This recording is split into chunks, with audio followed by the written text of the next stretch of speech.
conducive for the doctors to attend to him is what has aggravated this situation. So the doctors have told us his pressure is high, his sugar levels are being stabilized, but he's still in great pain. He's undergoing some scans to see the damage, the level of damage to his spine.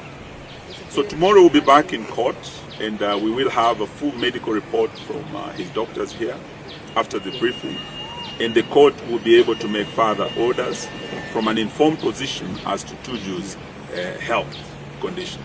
But what we want to say here today is to President William Ruto. Welcome to this live broadcast. You have called us scavengers. You have said we are dishonest friends.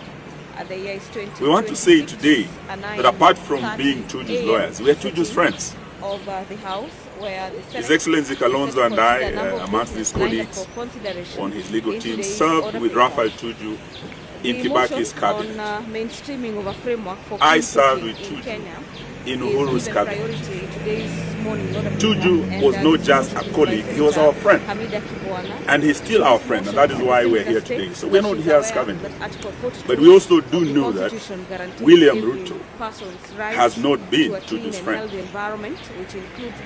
We do know that even on the eve of the election, apart from General Gola, whom he accused, Raphael Tuju was equally accused at that visit to Bomas. So there has been grudges between him and Raphael Tuju. He has been also, as you know, Tuju has been the CEO of Azimio, because in his last days he was very close to Raila Odinga, and he was the one who was in charge of Azimio, the Azimio that was campaigning against William Ruto. So Raphael Tuju, yes, is not your friend, but he is our friend.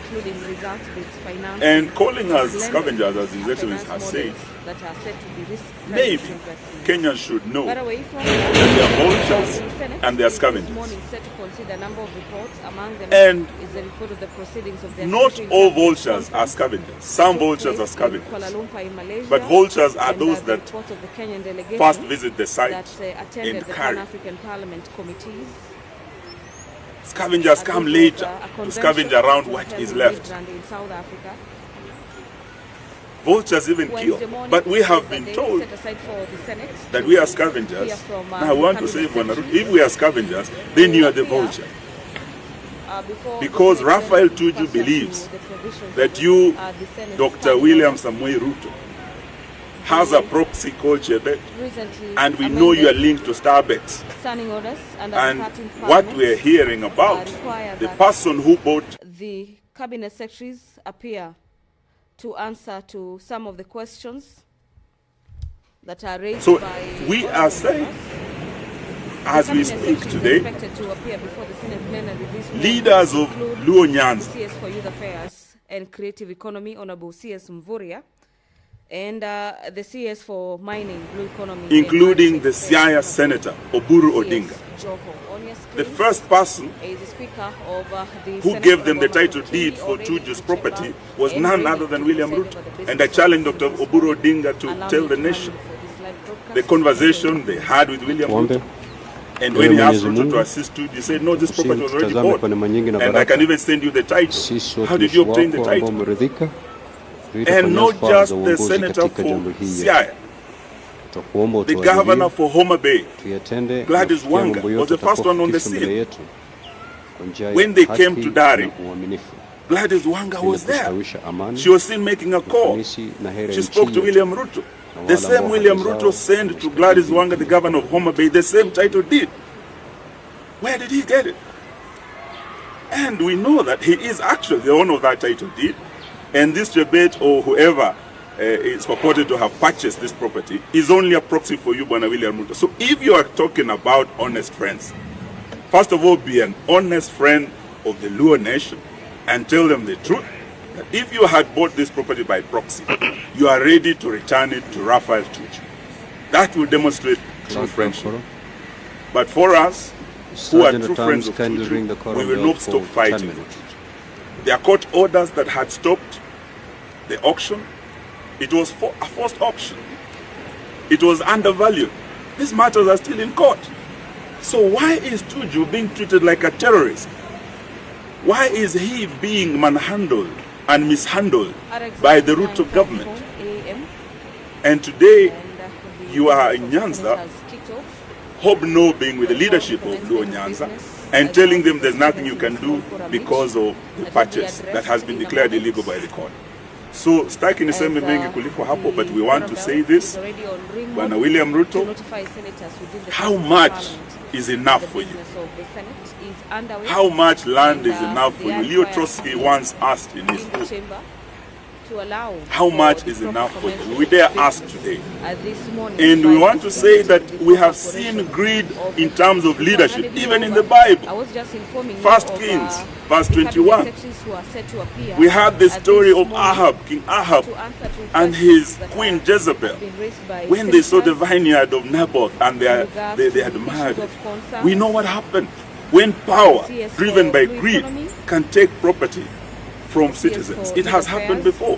So we are saying, as long as we are here, we are going to fight for our brother, we'll fight for justice, we'll fight for the truth, and we will not let you get off easily with this. Asante. Thank you. The CS for Youth Affairs. Thank you very much. I think, Mvurya, first of all, we want to make it very, very clear from the Senator for Kisumu County, that we are not scavengers. We are of lawyers. national government support for sports development Stephen in Kalonzo Kisumu County, Musyoka, who's leading including our funding team, of tournaments, is a senior counsel. clubs, and other community-based sporting programs. The CS is also required to tell the House the criteria used in identifying and supporting sports clubs, tournaments at the county level, and equally indicate how many clubs and sporting initiatives in Kisumu County have benefited in the financial year 2023-2024. The mechanism that the ministry will implement to ensure transparency, equity, and sustainability in the allocation of sports development funds, particularly in the grassroots and the youth-driven clubs, is also another matter that the CS for Youth Affairs and Sports is required to address this morning. The CS for Mining, Blue Economy and Maritime Affairs, Honorable Hassan Joho, is also set to appear before the Senate this morning. And among the questions that he'll be expected to respond to is the provision of details on the status of all Blue Economy programs that have been undertaken by the national government since the year 2022 and indicate the timelines for the completion of the pending projects. What is the current status of infrastructural condition and operation status of landing sites, cold chain and facilities, and other Blue Economy infrastructure across the counties? The CS Joho is also required to tell the House on the impact that the Blue Economy interventions have had following the implementation by the national government on the income levels and livelihoods of the fishing community in the county. This is Kisumu County since the year 2022 rather. And finally, the measures that the ministry has put in place to ensure that funds set aside for Blue Economy interventions in Kisumu County and as well as other counties are fully utilized and translate to tangible economic benefits for the local communities.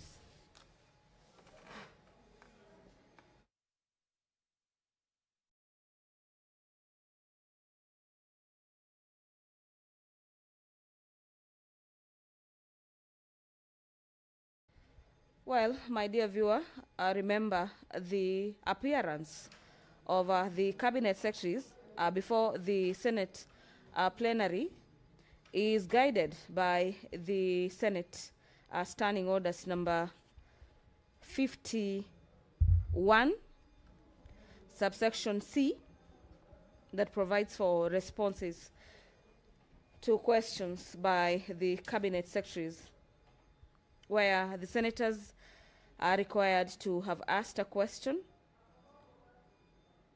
and the same scheduled in the order paper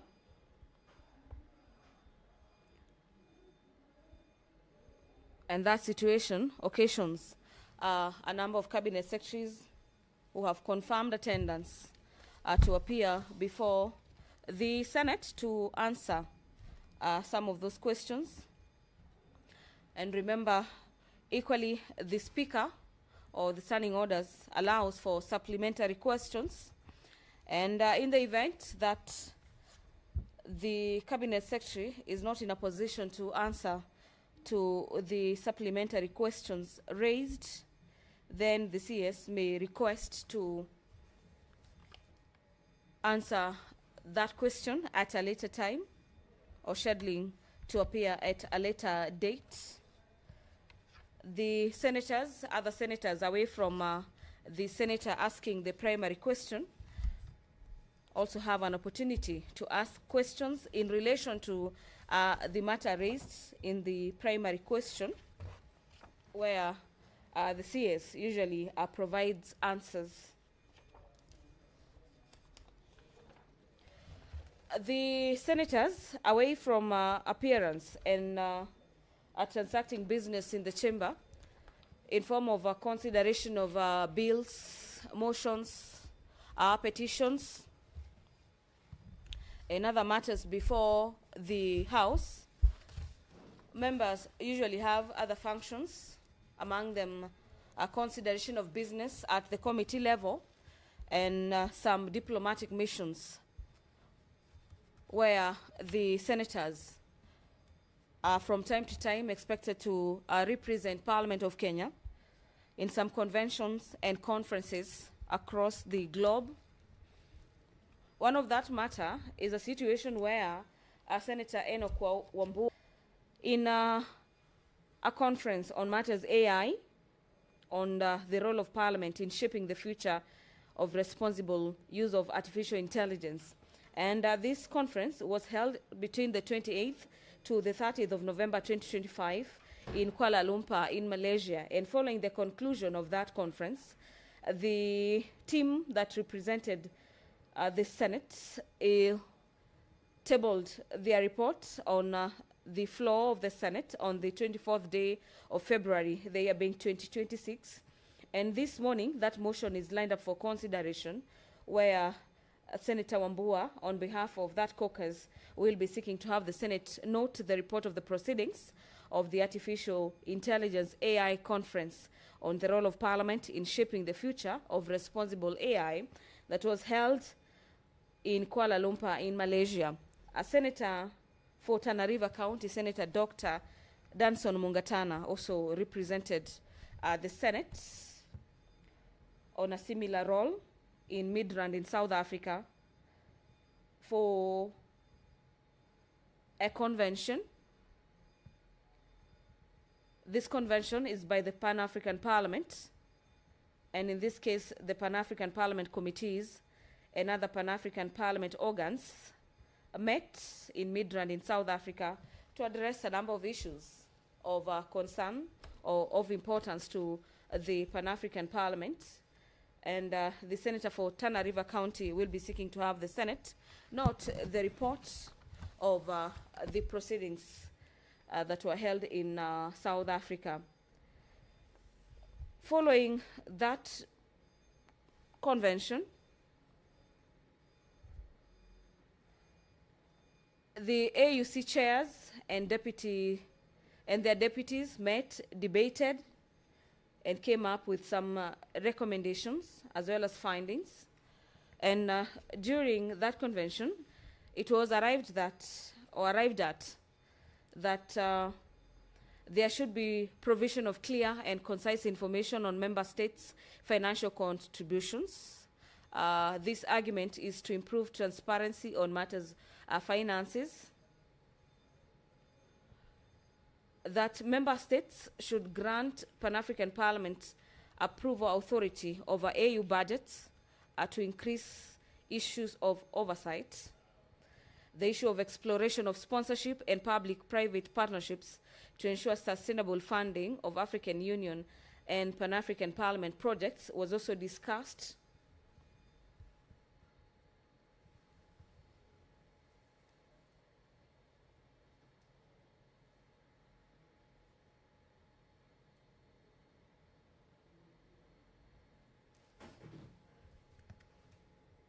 Sauti ya Speaker.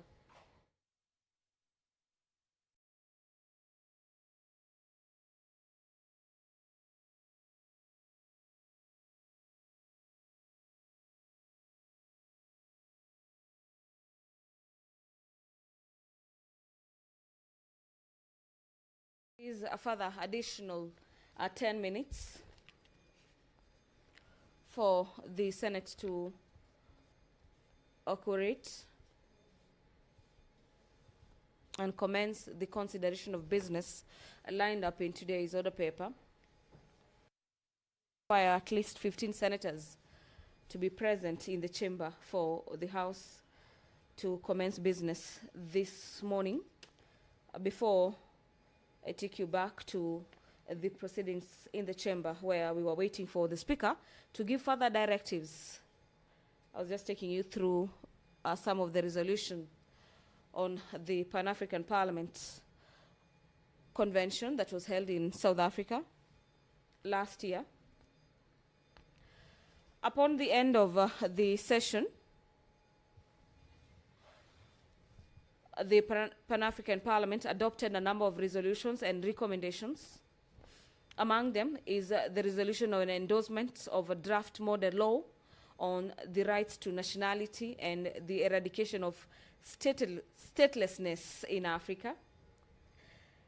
The resolution on endorsement of a draft model on labor migration in Africa was also addressed. Remember, this is an issue that is of concern to a number of member states on the issue of labor migration. Among them is a country like Kenya, which is seeking to put stringent measures on this issue of labor migration to foreign countries. The resolution on legal and policy framework paper for the draft model on the implementation of decisions of the African human rights bodies was another matter that was discussed at the convention by the Pan-African Parliament. But away from the resolutions, there are a number of recommendations. Among them is on the advocacy mission to promote the ratification of protocol on the rights to older persons, the protocol to the rights of persons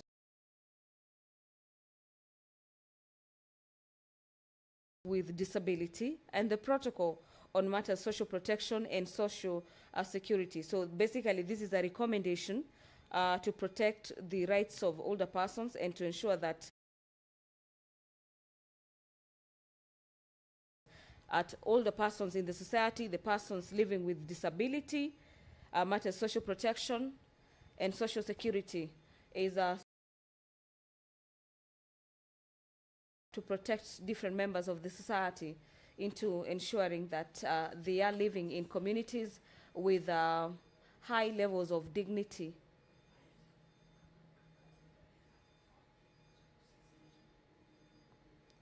The other recommendation pertains the state of Africa's integration and the state of industrialization in Africa. And the convention ended with a declaration on member states declaring their solidarity with Palestinians following the crisis that was facing that country and Palestinians in general.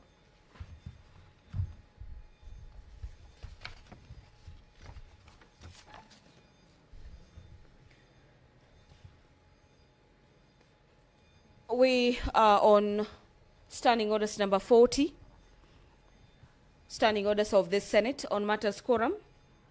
And the quorum bell you can listen to from the end of your screen or from your end of your screen has been necessitated by the issues of a lack of quorum that is set to be addressed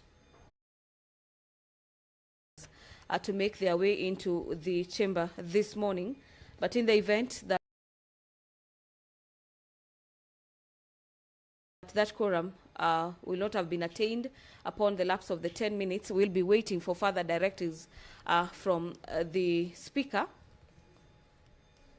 on whether the House will be sitting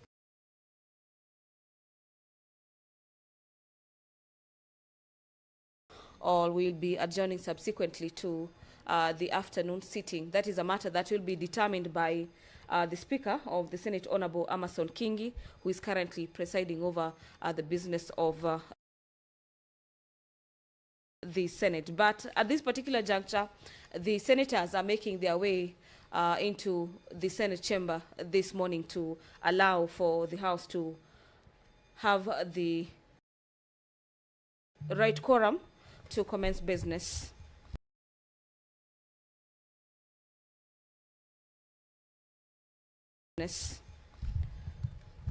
As they wait for that quorum to be attained, the provision of IFMIS reports for the county governments to the Senate is a motion lined up for the Senate to debate this morning. This motion is by the Senator for Busia County, Senator Andrew Omtata Okoiti. And in the motion, the Senator for Busia states in his motion that Article 96 of the Constitution provides for the Senate to represent counties and serves to protect the interests and determines the allocation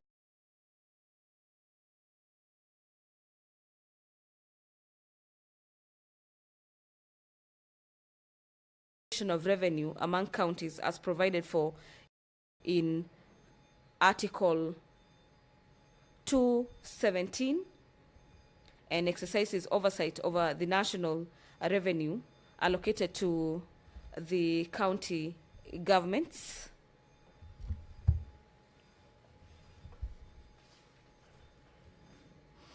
The Senator is aware that in the case of the Senate versus the County of Governors and 6 others, and this is petition number 24 and 27 of 2019, the Supreme Court affirmed that the Senate's oversight authority extends to both nationally allocated and locally generated revenues. The Senator notes that as a result of the unchecked financial information and systems, the county governments have continued to accumulate pending bills, resulting to unplanned expenditure and accounted for inflated costs of projects. And in this motion, the Senator for Busia will be seeking to have the Senate resolve that the Cabinet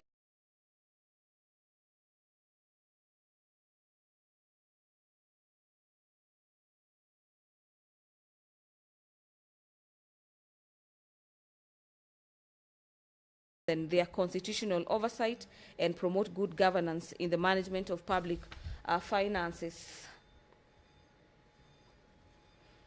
So away from that motion by the Senator for Busia County, mainly the business of the Senate on Wednesday is cabinet secretaries. Allow me to hand over for this live broadcast.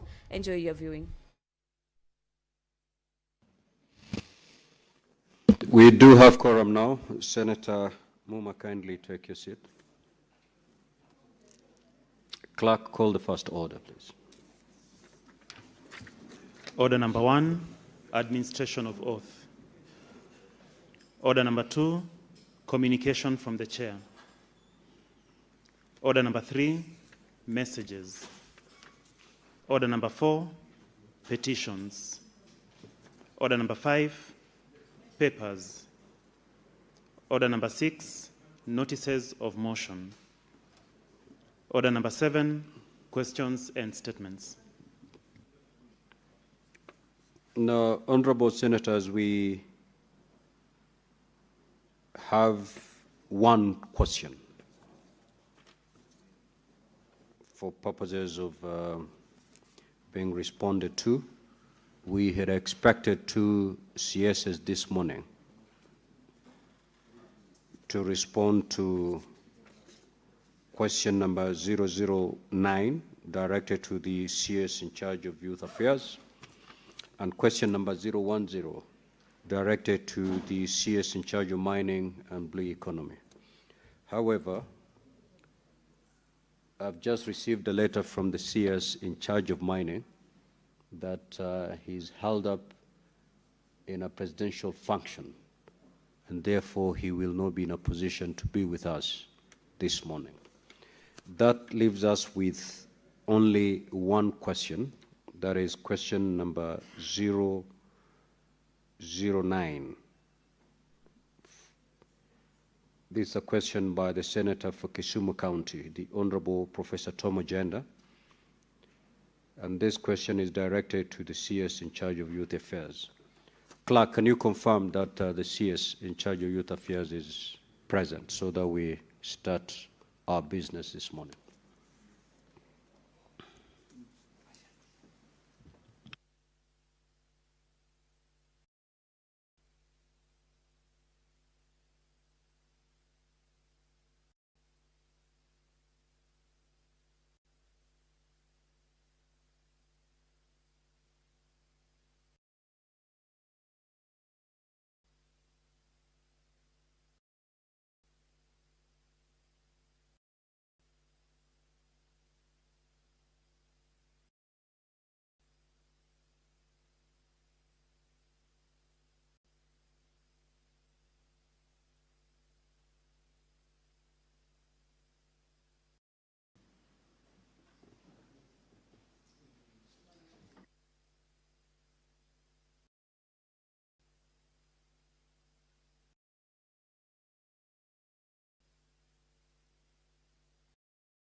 Honorable CS, welcome back to the Senate.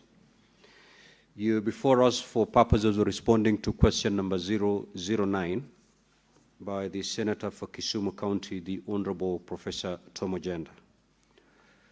I will be asking Senator Ojenda to proceed and ask that question.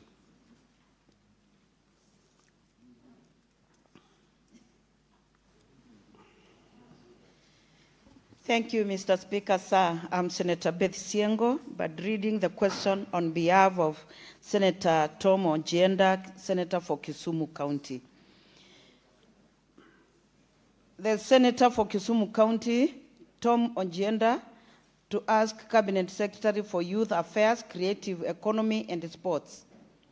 And the question reads, A, could the Cabinet Secretary provide the status of national development support for sports development in Kisumu County, including funding for tournament clubs and other community-based sporting programs? B, could the Cabinet Secretary state the criteria used to identify and support sports clubs and tournaments at the county level, and indicate how many clubs and sporting initiatives in Kisumu County have benefited from financial year 2023-2024 to date?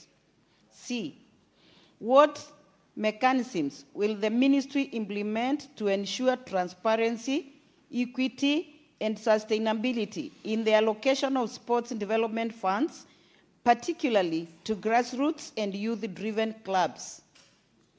D, and the last, Could the Cabinet Secretary also provide details on the joint initiatives between the national government and the Kisumu County government to develop sports infrastructure, enhance talent development pathways, and build competitive leagues to enable local athletes and clubs compete at national and international levels?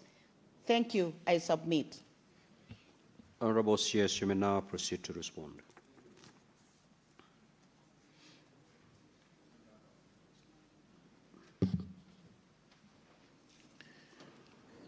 Thank you very much, Right Honorable Speaker and members of the Senate.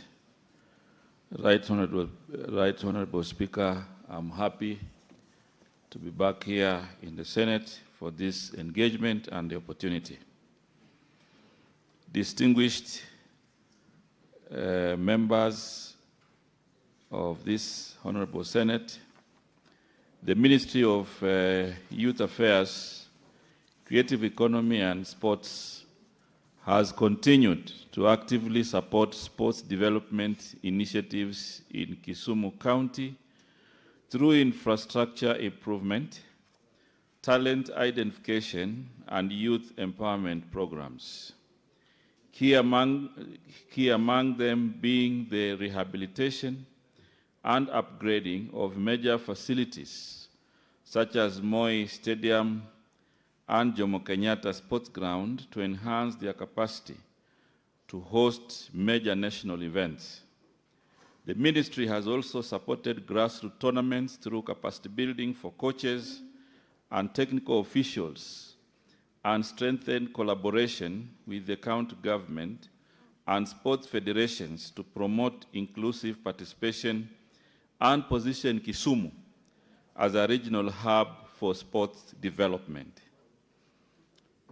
Honorable members, on the specific issues, the Talanta Hela Football Tournament, which is a flagship project of the ministry, was organized through Kenya Academy of Sports in collaboration with county government. The tournament was conducted in 12 regions across the country between August and December 2023. The Nyanza North region comprised 3 counties, namely Kisumu, Siaya, and Homa Bay. Kisumu County, both boys and girls teams emerged top in both categories and proceeded to the national finals. At the nationals played at Nyayo Stadium in Nairobi, Kisumu boys team was position 2 and received a cash award of Kenya shillings 3 million. Right Honorable Speaker, I have provided a table and the awards that were given for several counties, including Kisumu. The girls team was also position 2 and were given a cash award of 3 million, and I have provided details there. Item number 2 on the criteria.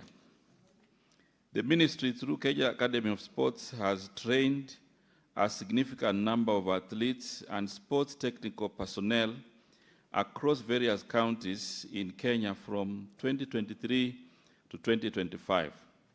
The identification of technical personnel and athletes for training and development programs is undertaken through structured sports systems, school sports systems coordinated in collaboration with the Kenya Secondary Schools Sports Association and the Kenya Primary and Junior School Sports Association, and in effect also in collaboration with the Ministry of Education. Technical personnel, including coaches, are nominated through these associations based on their active involvement in school sports programs and their role in nurturing emerging talent at the grassroots level. Athletes are identified primarily during the national and regional competitions organized by the Kenya Secondary School Sports Association and the Kenya Primary and Junior School Sports Association, which serve as key platforms for talent identification. During these competitions, the Kenya Academy of Sports deploys technical scouts nominated by national sports federations to observe and identify promising athletes across various disciplines. Athletes identified through this process are subsequently enrolled in structured training and development programs implemented by the Kenya Academy of Sports, where they receive specialized coaching, mentorship, and capacity building support aimed at nurturing their potential and preparing them for higher levels of competition. This framework ensures that talent identification and development is conducted in a transparent, merit-based manner while strengthening the national sports talent pipeline. It is important to clarify that the governance of sports clubs in Kenya falls under the jurisdiction of national sports federations and their corresponding international federations.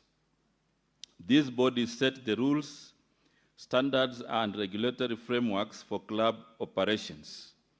The ministry's role is supervisory and policy-oriented rather than direct management of clubs. Below are the tables showing the number of athletes and sports technical personnel trained by CAS for the years 2023, 2024, and 2025. Right, Honorable Speaker, I have an elaborate list of the participants and their counties for 2023, 2024, and 2025.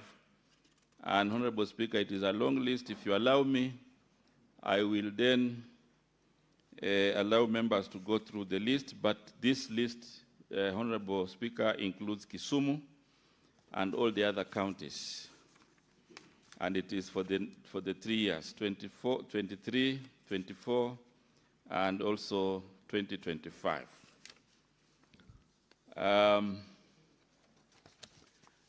The ministry, through the Kenya Academy of Sports, has also demonstrated consistent engagement in training of athletes and sports technical personnel across Kenya, with a notable footprint in Kisumu.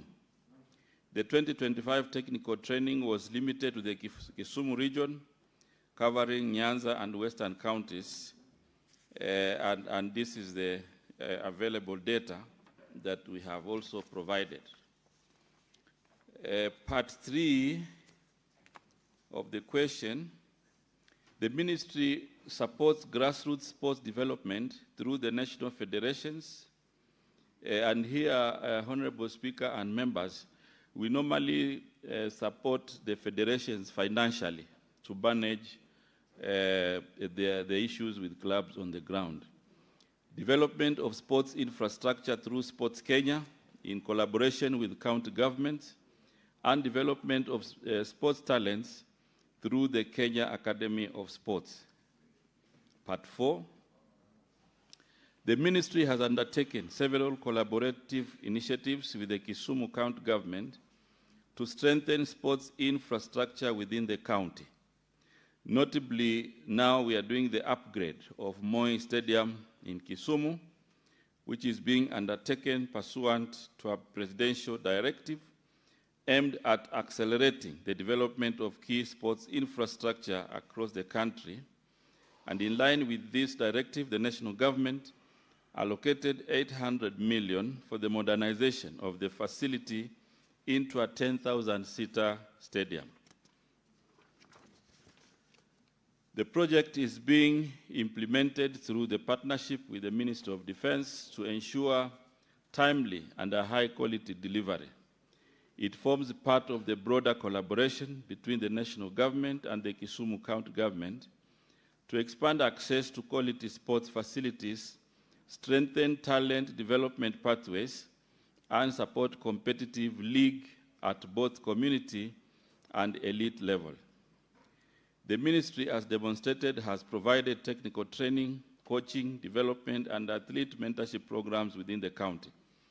These initiatives are complemented by the organization of inter-county and regional competition, which help provide regular competitive platforms for emerging athletes and local clubs. The ministry remains committed to deepening these interventions, strengthening institutional partnerships, and ensuring that Kisumu County continues to grow as a vibrant center for sports excellence of both national and international level. Honorable Speaker and members, I therefore submit. Thank you very much. Thank you, Honorable CS. Senator Beth Siengo, do you have any supplementary questions?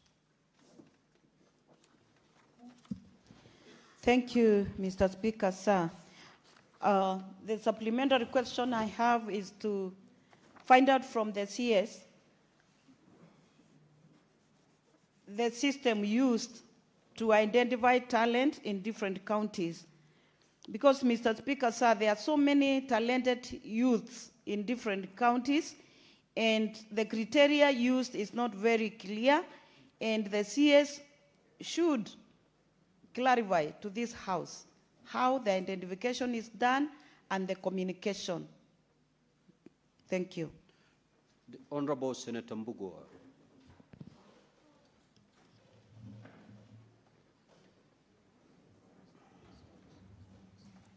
Thank you, Mr. Speaker. Mr. CS, in recent weeks, we've heard conflicting news about the preparedness of the country to host AFCON 2027. Maybe you can take this opportunity to tell the House how the country is prepared to host the games. Thank you. Senator Daniel Manzo. Thank you, Mr. Speaker.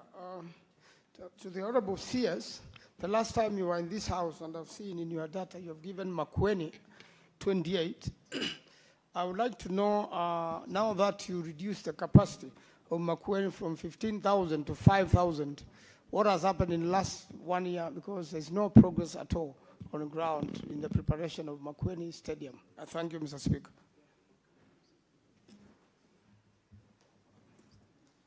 Senator Mundigi. Asante Bwana Spika, swali langu kwa waziri ni kriteria gani ilitumika ndio iwe ni Kisumu inatengenezwa mambo ya sport na hii michezo yote ambayo hiyo kriteria inaweza kutumika kwa kaunti zote 47 kama Embu, Jokere iweze kutumika. Ni kriteria gani inaweza tumika, ama ulitumia kriteria gani ndio iweze kwenda Kisumu? Senator Faki. Asante Mheshimiwa Spika.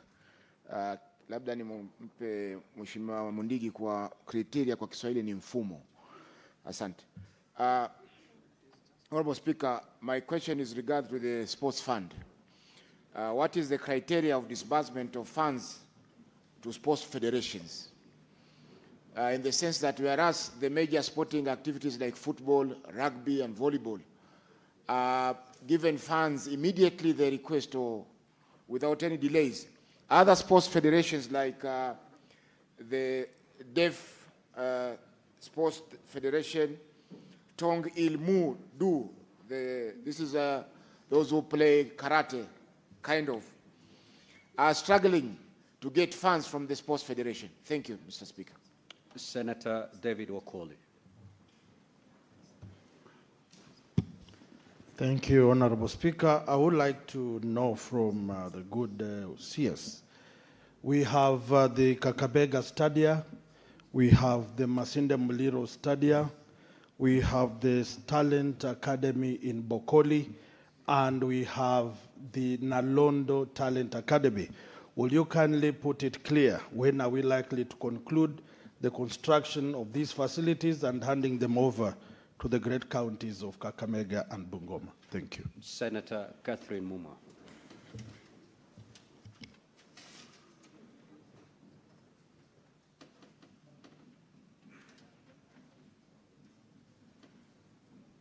Yes, your microphone is on, Senator.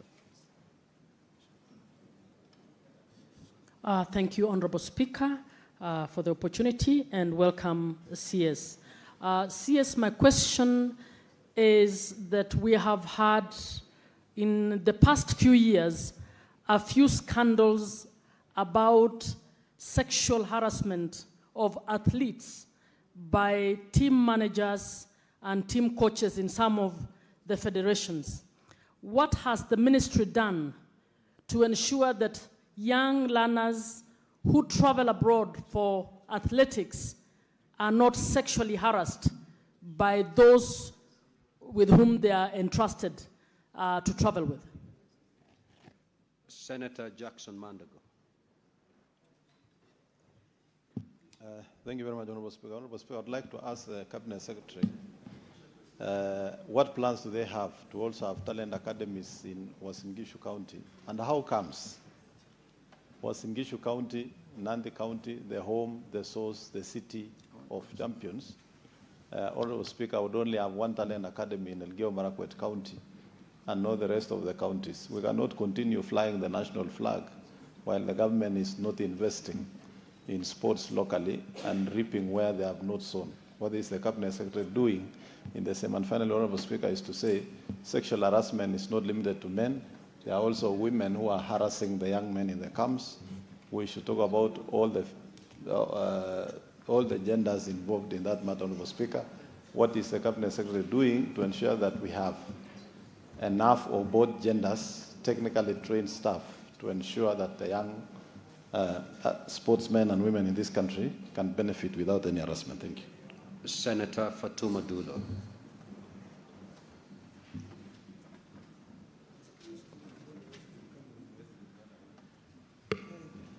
Thank you, Mr. Speaker.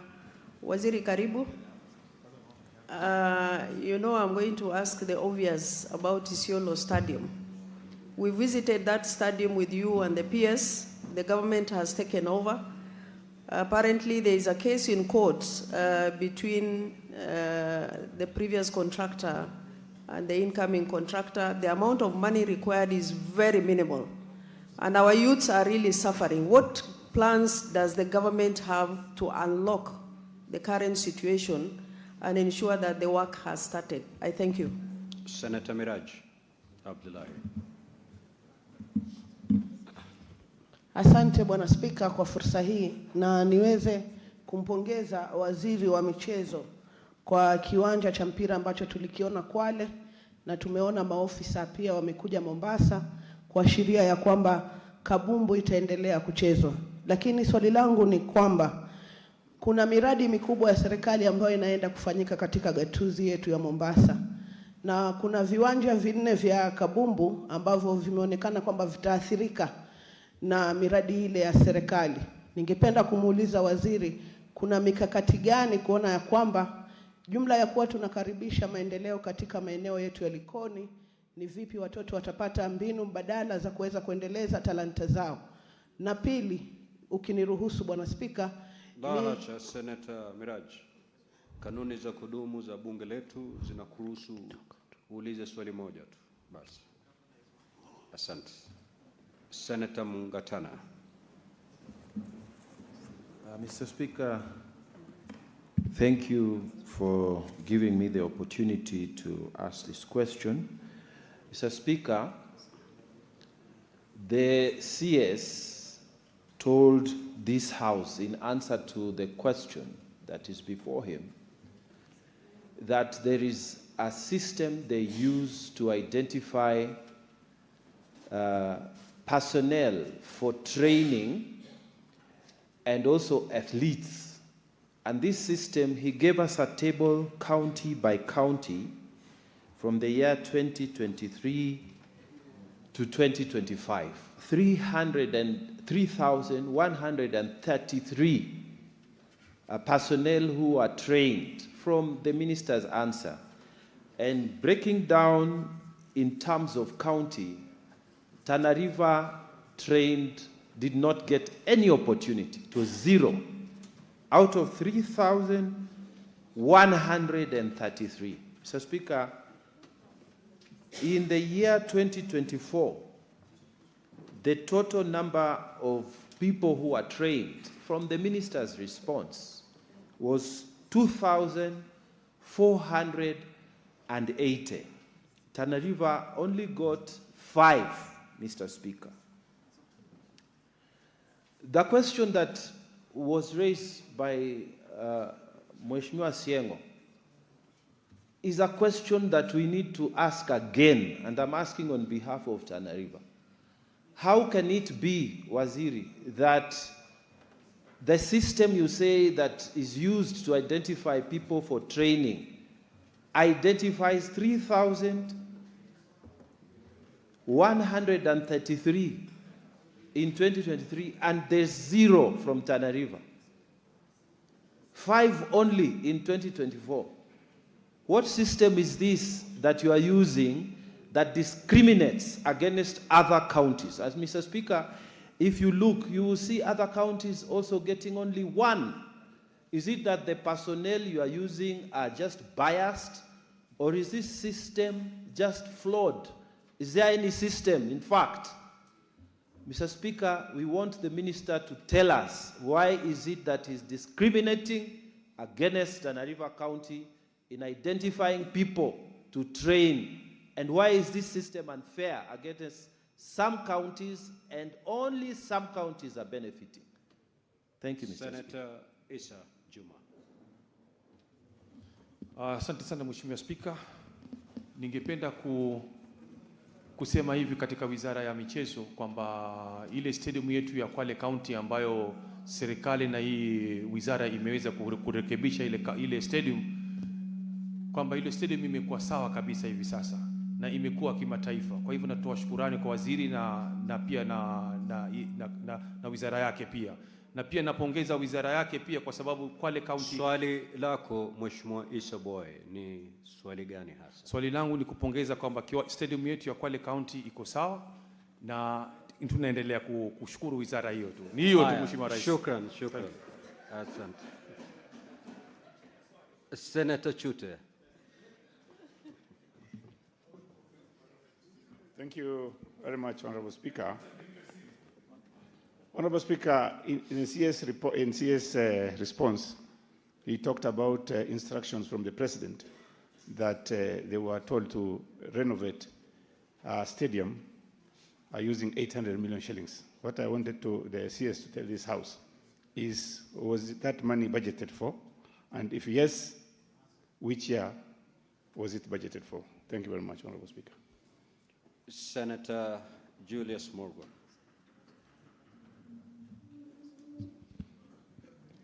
Thank you very much, Mr. Speaker. I would like to know from the Minister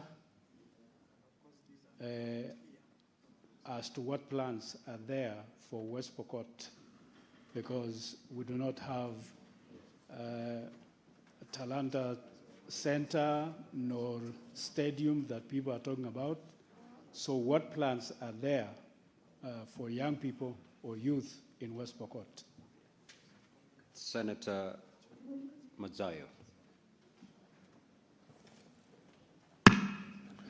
Asante mstahiki Speaker. Nataka kumuuliza mjombangu pale. Senator Mazayo. Yes. Pole, nataka kuuliza waziri wa serikali. Waziri wa serikali. Nataka kumuuliza je, kuna mpangilio gani ambao ama mikakati gani ambao serikali imeweza kuiweka katika hali ya kabambe kuona kwamba Kilifi nayo pia imepata stadium kama vile Kwale imepata stadium katika maeneo ya Kilifi, Malindi, Mtwapa, manake hizo ni town zile kubwa kubwa, na sasa tunaona kwamba Kwale ikiwa imepata na Kilifi ilikuwa mbele kidogo kwa mambo ya kandanda na kila kitu. Tukiangalia vile vile tunaona kwamba Kitui ilijengwa na wiki mbili, sijui wiki mbili ama miezi miwili. Niko na seneta wa Kitui hapa, ilijengwa na wiki mbili ile stadium. Ni lini Kilifi nayo itaweza kupata stadium ama viwanja vya kuchukua talanta za watoto, kuona kwamba Kilifi county katika maeneo ya Malindi, vile vile Kilifi na Mtwapa pia nao wamefaidika na wewe mjomba kuwa pale. Asante sana, Mr. Speaker. Senator Sigei. Thank you, Mr. Speaker. I want to first appreciate the Honorable CS for the report that is given, especially in the data per county representation, though Senator Mongatana has complained. I am not complaining. However, I've got a very special case, Honorable CS, which I want to ask what action you have. In last year's East Africa competition, they've got a young girl, a grade 8 student from Bomet County. Her name is Sheila Chelangat from Sotik Sub-County. She performed exemplary well and won in the East African competition in high jump, surpassing the national height attained of 1.59, sorry. She actually did 1.62. She surpassed the national height. As at now, this girl hasn't been taken into any training institution. That is a matter of fact I'm aware of. And Honorable CS, what plans would you have for such exemplary, young, talented Kenyans to take such persons to the next level? I'm asking this because, Honorable CS, you are aware, Bomet County, we do not have any stadium. There are 2 presidential directives against 2 available stadiums, Bomet IAAF Stadium and Sotik. I'm happy I've seen the CEO of Sports Kenya, my good friend Kilimo, in the house. He definitely could be having an answer to that. What plans do you have for this girl as well as for the 2 stadiums, Bomet IAAF as well as Sotik Talanta, Sotik Sports Club? Thank you very much, sir. Senator Eddie Okech. Thank you, Mr. Speaker, and thank you, CS, for showing up. My question is specific to your coordination with the Ministry for Housing and Public Works, especially in areas that have been earmarked for upgrading of modern markets as well as ESP markets in areas that were previously being used in those townships for sporting facilities in those communities. Is there an agreement between you and the relevant ministry on relocation of playgrounds for kids in those places? A case in example is in Sori Market in Nyatike, where there has been an earmarked space for building a modern market, and in that specific place, there is also a field that that community uses. The place that have been earmarked for modern market building is where the community is using for sports in Sori. So is there an agreement specifically for Sori for being able to relocate that land and build a stadium for them somewhere else? Or is it that once the market is built, then the field is lost? And is that also dissimilar to other places where ESP market are built across the country? Thank you, Mr. Speaker. Senator Kinyu. Asante Bwana Spika kunipa fursa hii. Langu swali ni kwa waziri kumuuliza Nyahururu, ambapo iko katika nyanda za juu ama maeneo yaliyo juu, ambapo ni mahali pazuri sana kwa mazoezi, kwa sababu mazoezi ya hawa wanariadha wamekuwa wakija kufanyia mazoezi na mafunzo yao pale. Swali langu ni hili: ni mfumo upi ambao wanaotumia kujenga stadium ama uga, hasa wale ambao wanariadha? Kwa sababu Nyahururu kwa miaka sasa na mikaka imekuwa ikitumiwa kama mahali ambapo kuna mazoezi. Kwa nini hamna uga wa michezo wa wanariadha pale Nyahururu? Asante Bwana Spika. Senator Enoch Wambua. I thank you, Mr. Speaker. Mr. Speaker, my question stems from the training of athletes and sports technical personnel by the Kenya Academy of Sports. According to the response by the Cabinet Secretary, Mr. Speaker, I see serious disparities in the identification and training of these personnel. And I'll just give an example, Mr. Speaker. In 2023, Kakamega got 330 slots. In 2024, that county got 220 slots. In 2025, they got 233 slots. Mr. Speaker, in the same years in Kitui, we got 38 slots in 2023. In 2024, 0. In 2025, 58. Mr. Speaker, can the CS tell us what has informed the decisions on which personnel from which county to be trained by the Kenya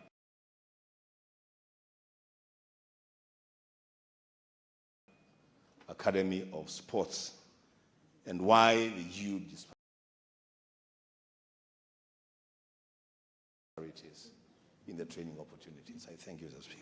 Senator Wamatinga. Thank you very much, Mr. Speaker, sir, for giving me an opportunity to ask a question to the Honorable CS.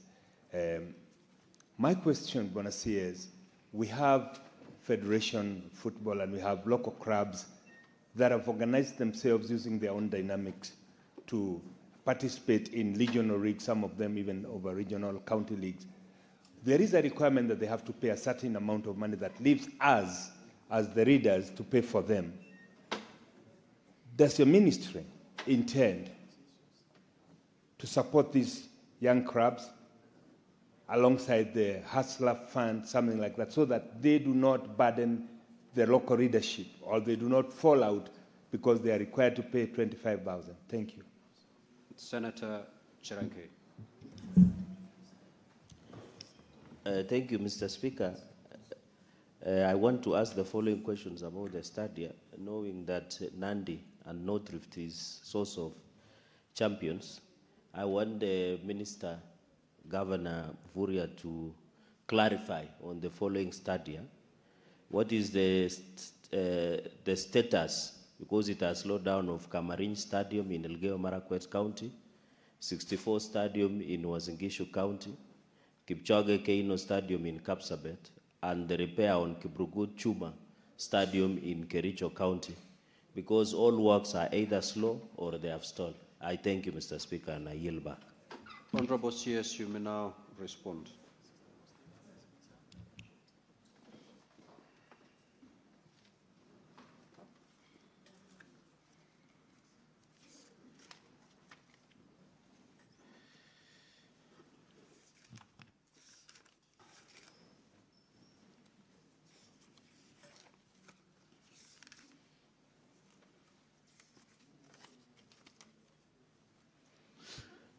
Thank you very much, Mr. Speaker, and members of the Senate. We have quite a number of issues that have been raised on the floor. I will respond, Honorable Speaker, to all of them very briefly, and where details are required, I will also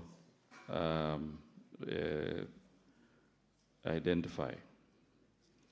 The first question on the system to identify talents and communication that has been raised by Honorable Siengo. First of all, Honorable Speaker and members, let me emphasize the fact that the Kenya Academy of Sports does not work in isolation. The Kenya Academy of Sports works in conjunction with other institutions. And in this matter of talent identification, the Kenya Academy of Sports works with schools and also school associations. So the list we have provided for the athletes, these are school-based that are identified through the school competitions, and the numbers will not be the same. However, we have done an affirmative action. After this identification, we also do camps. And for some of the counties that are low in the numbers, we are also doing an affirmative action from April, from this holiday, which is coming up.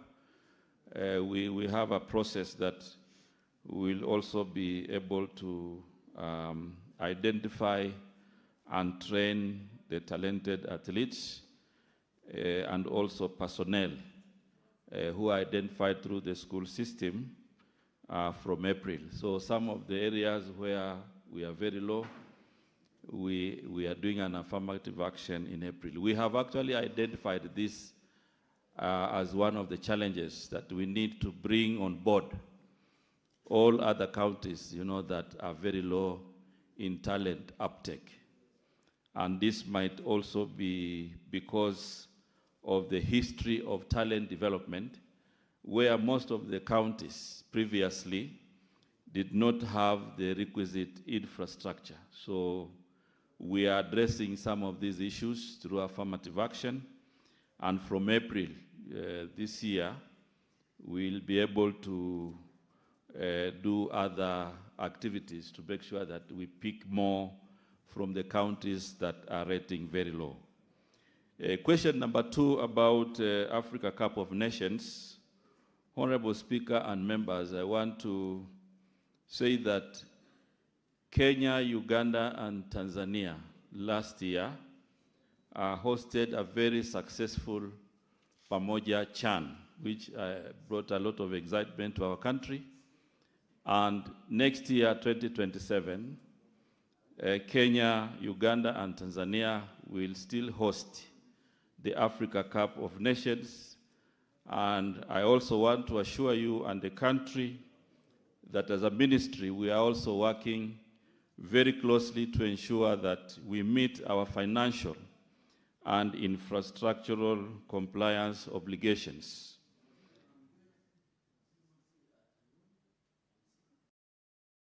Proceed, Waziri. Proceed. You can hear the CS.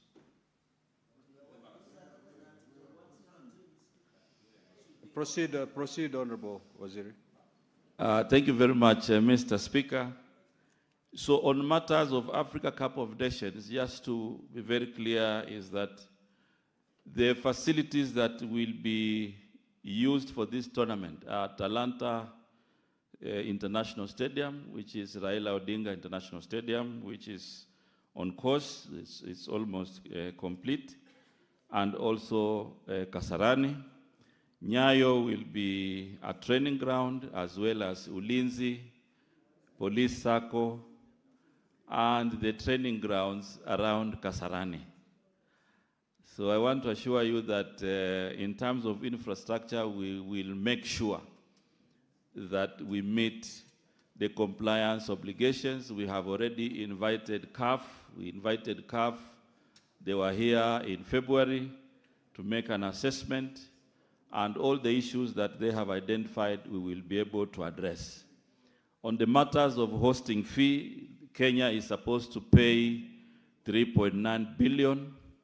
We are already working with the National Treasury and the requisite committee in Parliament to make sure that we comply with the financial obligations. So I want to assure Kenyans and this House that the government is working round the clock to make sure that we meet our obligations. On the matters of Wote Stadium, I know I was here, Mr. Speaker, and I assured members that in Wote we will be able to do a completely greenfield new stadium, 15,000. The update now is that the governor and the county government have identified a new site which has now been assessed by Sports Kenya, and now we are working on the other technical aspects before we make the advertisement. The original site of 5,000 is ongoing. We have paid the certificate so that the contractor can complete the usability of this original stadium.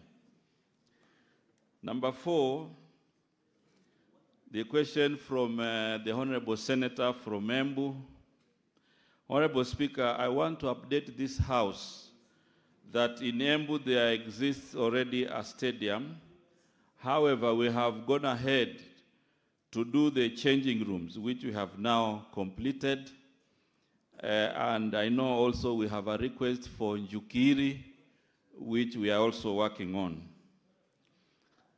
Question number 5 on matters of financing the Olympics. I want to assure this House that last year we were able to support the Olympics to travel to Tokyo, and we are happy that they won, they got medals, and right now what is pending is to transfer 56 million to those who were able to win.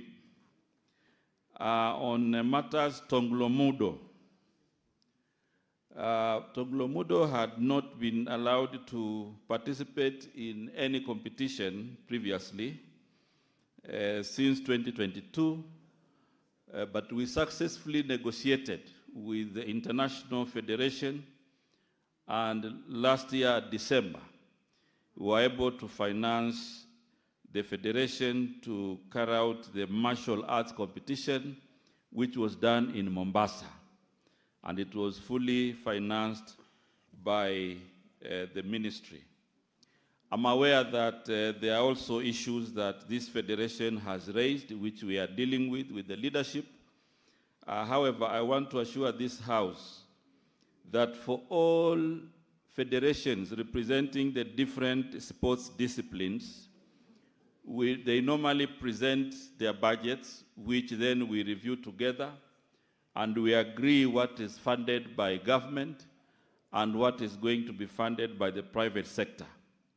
And as a matter of policy direction, we have directed all sports federations not to rely only on funding from government. They need to engage the private sector much more so that we can be able to commercialize sports. And we have begun this process in earnest with the Football Federation, with the Safari Rally, and many other federations that we have advised to focus more on raising funds and managing these activities through the private sector. However, the government will still continue to support them, but we encourage as much as possible that the private sector comes in to finance most of the sports activities. The other question relates to facilities in Kakamega. In Kakamega, Right Honorable Speaker, we have Bukungu Stadium, which is very historic. And I'm aware that previously Bukungu Stadium had a different design.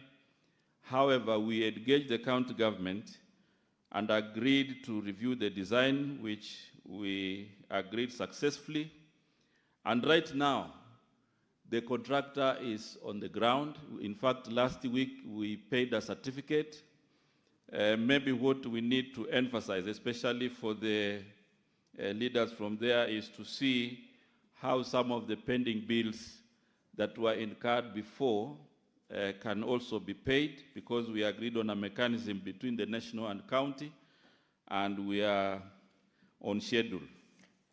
On matters of the talent academies in that region, some of them are behind schedule, and the contractors have already been issued with notices.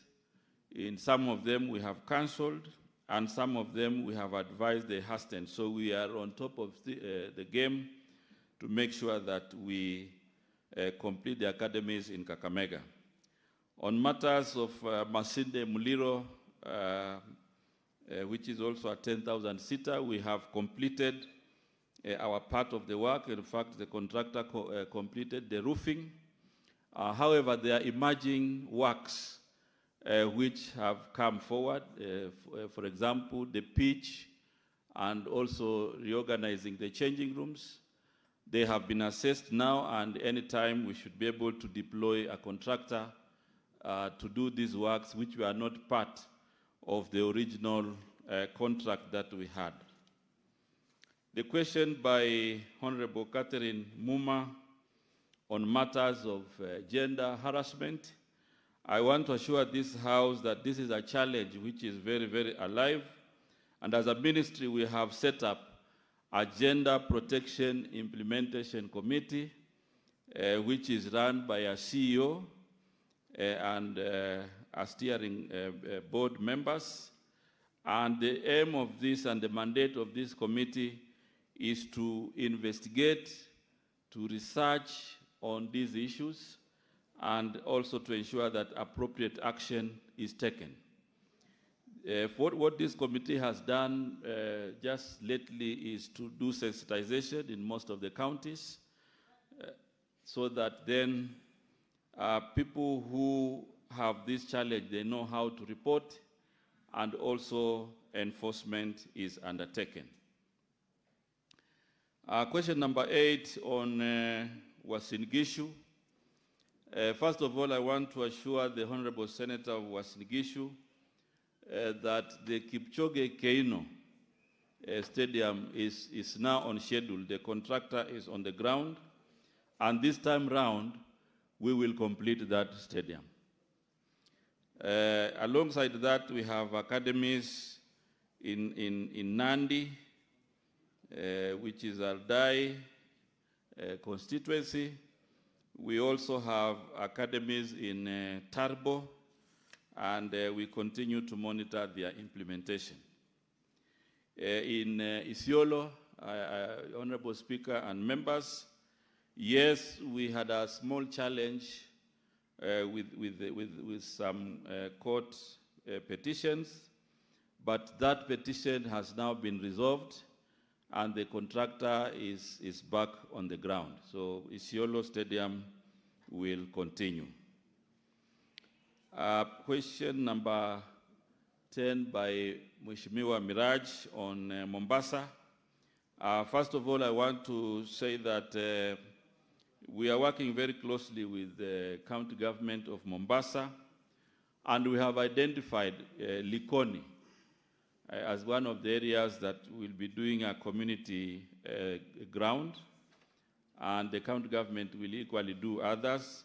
But on a larger scale, we have agreed to resolve the outstanding issues of Mombasa Stadium, and right now we are on Minister of Defense to make sure that the stadium in Mombasa can be completed, and that process is with us.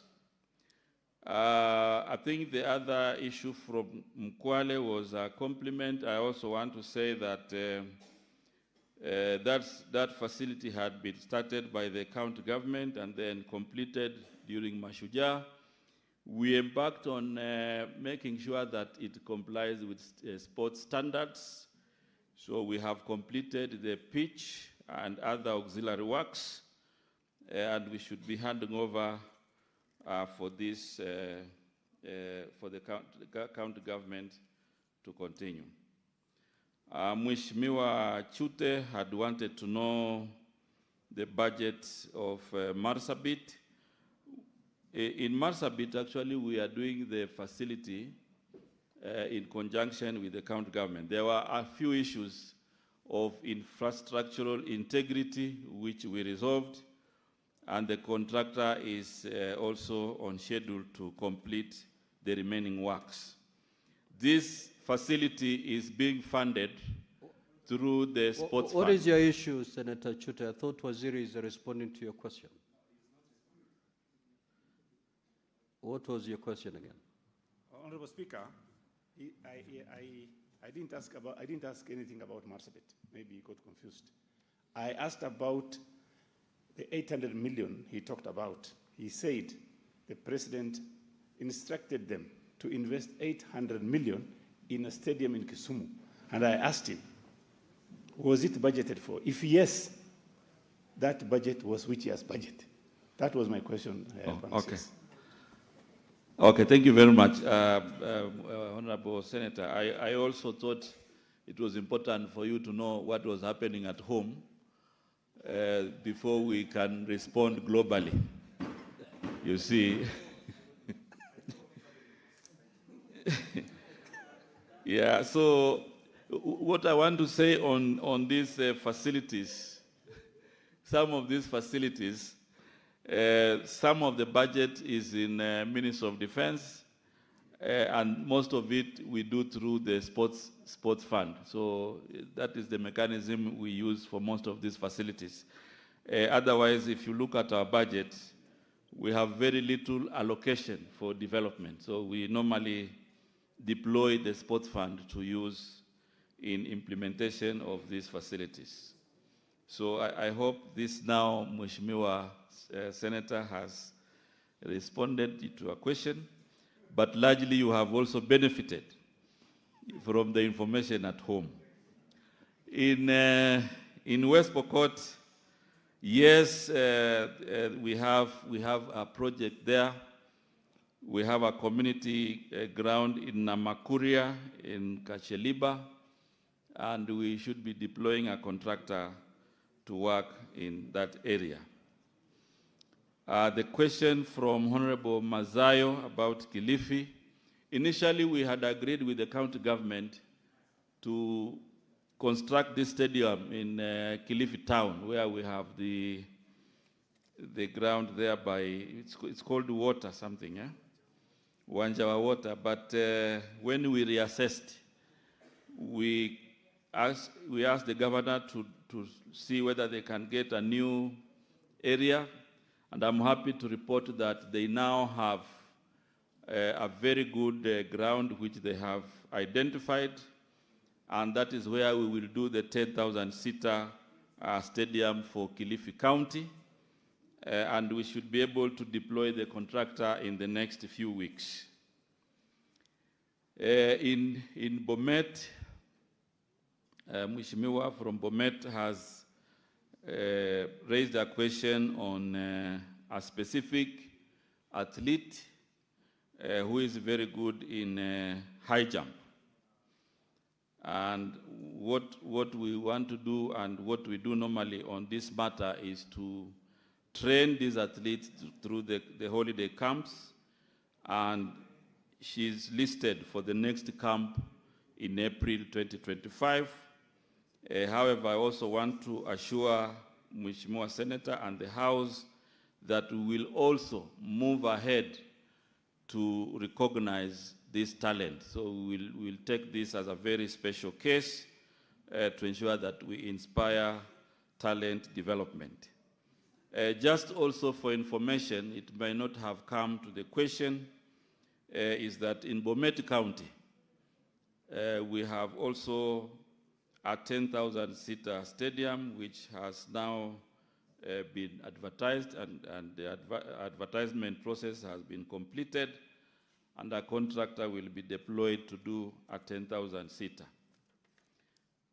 The other question around collaboration with the Ministry of Housing, what I want to say is that we collaborate, but it is not straightforward, because not all sites are converted into sports interest. And therefore, on areas where a relocation has been identified, the ministry could still relocate it through their own financing without necessarily involving us through the budget process. So we participate as a technical eye where they have identified to do a sports facility, but it is not straightforward. It happens in one area, it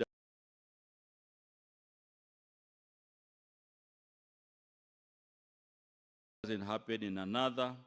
But on a general sense, all areas of housing should also have amenities for sports. And therefore, we have a collaboration in that respect.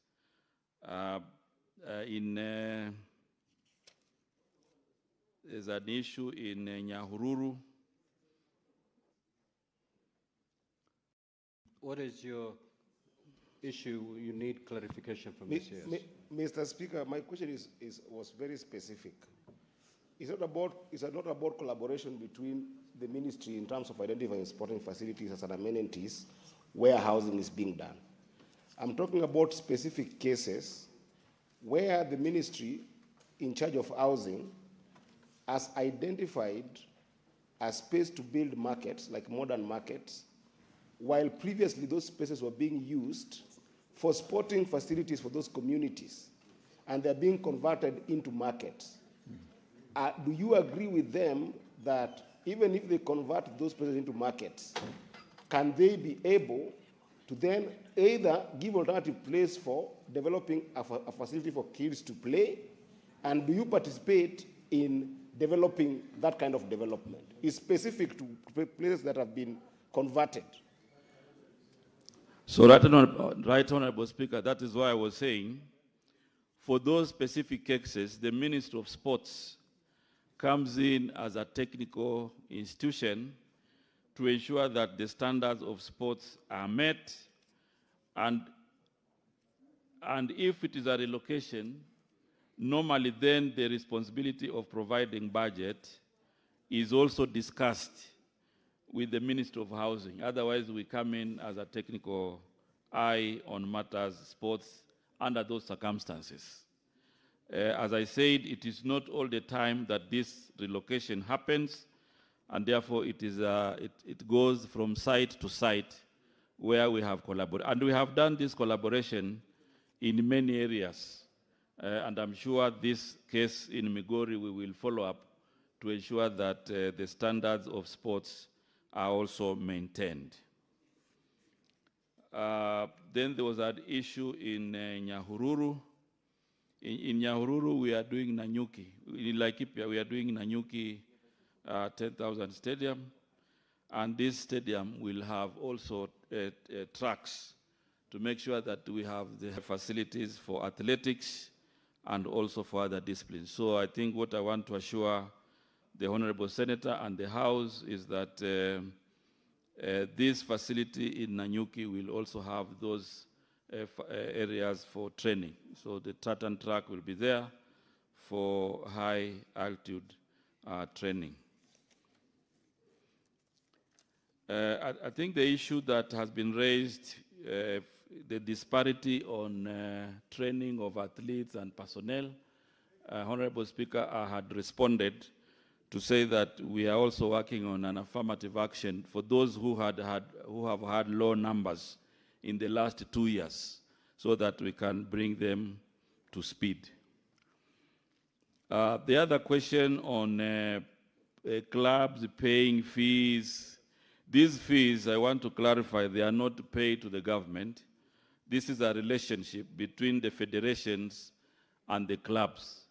For them to be recognized by the Football Federation, they have to be registered and they have to pay a small fee, which is at that level. It is not at the ministry level. However, as a matter of policy, we have advised all federations to make sure that they reduce on their costs through working with the private sector.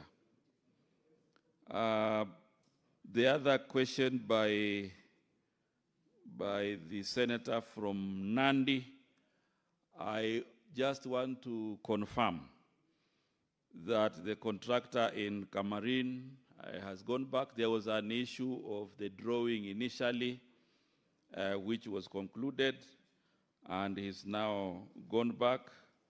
In Kericho, we are also... Kidogo nilikuwa nataka waziri aweze kufafanua zaidi. Wamesema kwamba ameweza kutambua kiwanja mahali fulani ambacho kinaweza kujengewa stadium katika Kilifi County. Nataka afafanue zaidi ni kiwanja kicho kiko mahali gani. Manake tunajua kwamba Kilifi iko na sehemu zile ambazo ziko na watu ndio wanaojaza stadium. Ukienda kuangalia, tunataka kujua either hicho kiwanja kiko Mariakani, kiko Kilifi, kiko Mtwapa, kiko Malindi, ama kiko mahali gani ndani ya katika hizi towns ambazo ziko ndani ya Kilifi County.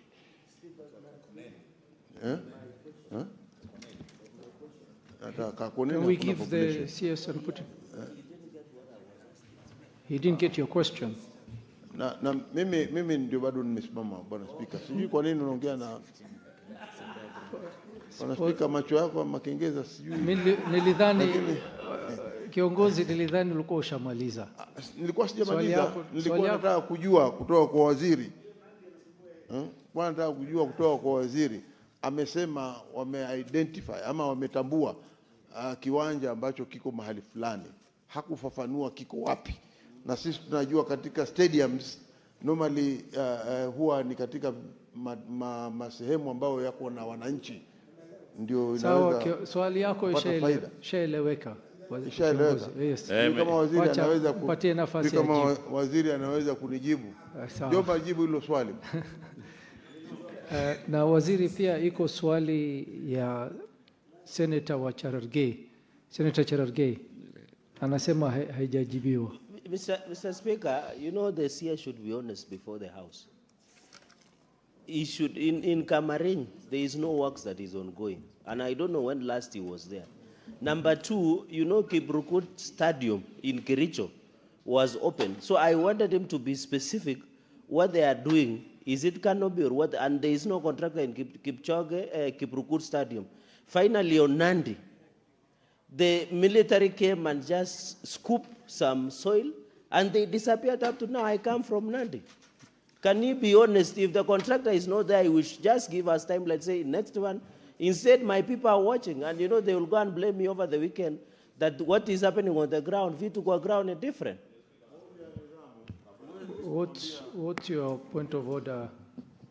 You know, Mr. Speaker, when Cherargei speaks, Senator Cherargei speaks, we listen. Twice he has said that the CS needs to be honest. Twice. He should be honest. He should be honest. Is it to say that all the responses that the CS has given us, he has been dishonest? Or what exactly is the Senator for Nandi saying?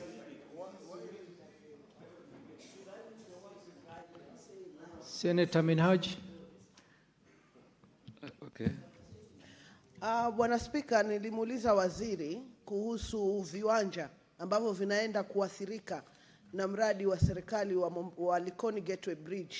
Na viwanja hivi ni Peleleza, Vimbwanga, Vexula na Massive. Lakini katika jawabu lake amenijibu kuhusu ushirikiano wake na serikali ya ugatuzi ya Mombasa kuhusu ile stadium ambayo tayari ipo. Lile swali ambalo nilikuwa namuuliza, je, kuna mbinu gani mbadala kwa sababu ule mradi tunautaka utasaidia pwani kwa jumla. Lakini je, hivi viwanja ambavyo vinaathirika, kuna mikakati gani ya kuona kwamba hatutapoteza zile talent ambazo zilikuwa zinatumia viwanja vile vya kabumbu? Shukran. Thank you. Senator Cherargei, I do agree with Senator Wambua that it is out of order for you to assume that the CS is answering questions dishonestly. And I would accept your question, but I would want you to withdraw the fact that the CS is being not honest, so that he can respond to your. So please withdraw and apologize. Mr. Speaker, you know, if I had used the word lying, it would have been. I said it's not being honest. Mr. Speaker, can you protect me from the minority leader? You're protecting minority leader. Why is he heckling? Senator Cherargei. Yes. You are assuming that he is not being honest. I'm not assuming, it is a fact, Mr. Speaker. Unless he can prove there is a contractor on site, we can go with him, Mr. Speaker. Cherargei. You want me to come and lie before the House and say there is a contractor on site? Cherargei, when the CS is responding to your questions, he's answering to the best of his knowledge. To the best of his knowledge. Here.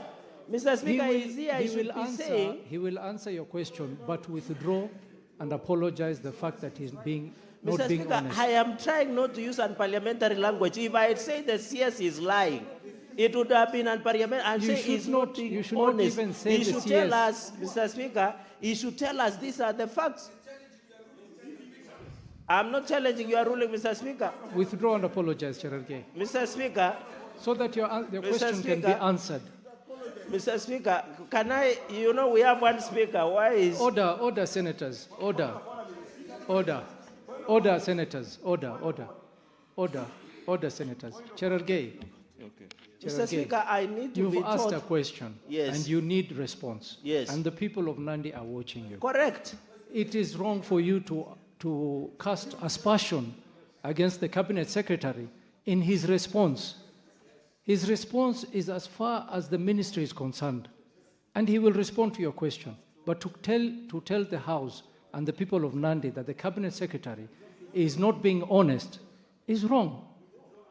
And that's why I'm asking that you withdraw and apologize so that he can respond to your question. Senator Cherargei. Order, senators.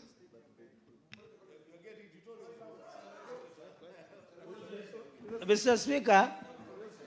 Speaker, I did not use unparliamentary language. If I had said the CS is lying, it was different.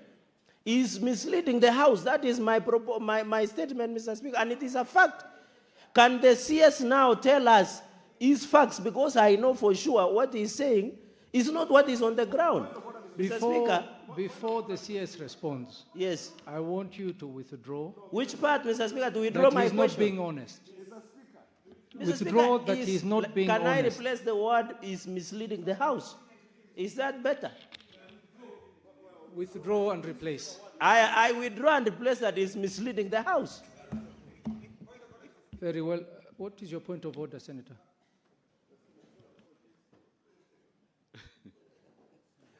Mr. Speaker, it's concerning the way he answered my question. I had asked about Nyahururu Stadium. I am aware about Nanyuki Stadium. He's directing me to a different area, and I'm aware. So he's not being... So, Mr. Speaker, all what I wanted is for him to answer the question of Nyahururu Stadium, not to direct me to Nanyuki Stadium. That I'm aware, because I visit that often, that one will be done. So I just wanted him to answer the issue of Nyahururu Stadium. Thank you, Cabinet Secretary. And Cabinet Secretary, please try to respond to the questions asked by the senators. Thank you very much. I think, Honorable Speaker, I also take the opportunity to give more information to senators, even on Nandi, where a lot of vocabulary has been used. I want to say this, Mr. Speaker and members. On the 7th of March, 2026,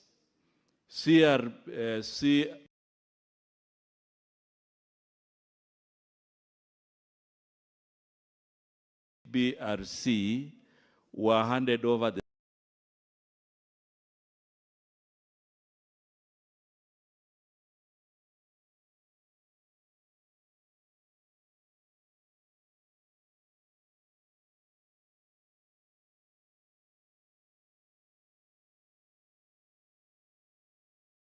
site in Nandi. They have begun work to relocate power lines and to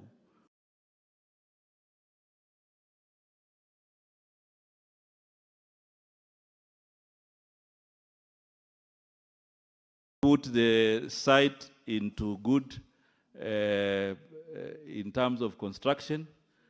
So that is what is happening. If you have a photo, I also have photos.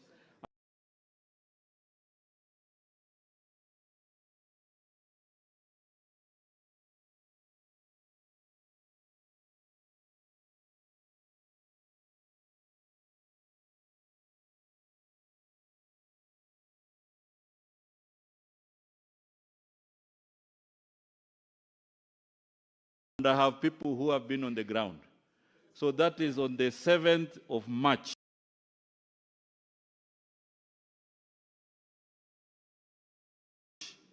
2026.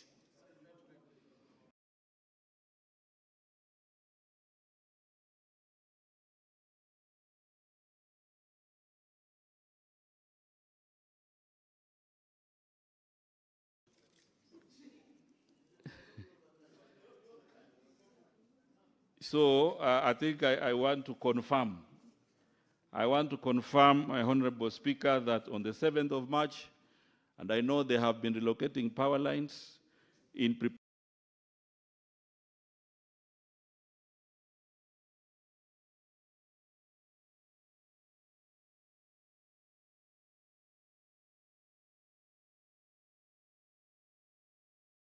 preparation for the real work of doing the stadium.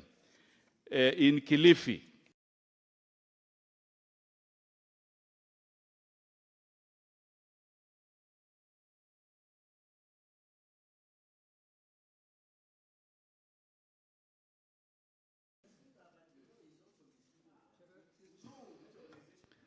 Cherargei, let us hear the response.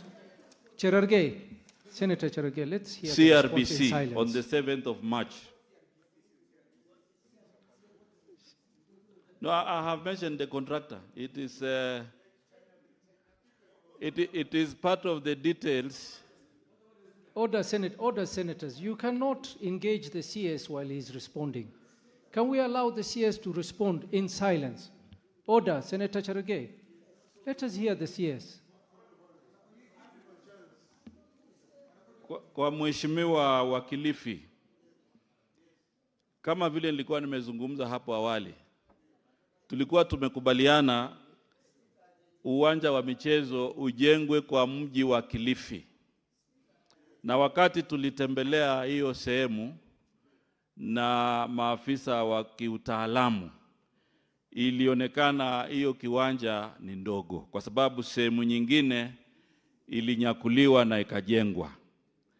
Kwa hivyo serikali ya kaunti ya Kilifi tukakubaliana na wao watafute sehemu nyingine ambayo wameipata kama kilomita 10 away from Kilifi, sehemu inaitwa Tezo.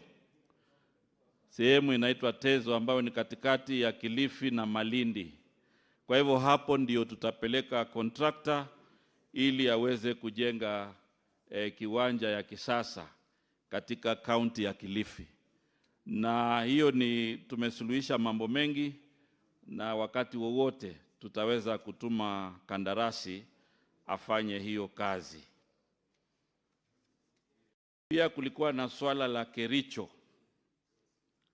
Kericho Stadium, which after assessment, remember this was done during the celebrations. So this Kericho Green Stadium does not meet the standards for sports. And therefore, what has happened, Mr. Speaker, we have an alternative ground, an alternative stadium, which is being constructed at Kapkatet, and this is ongoing. And these are facts, just also to make sure that I be emphatic. These are facts. Kapkatet Stadium is what has been identified, and it is ongoing.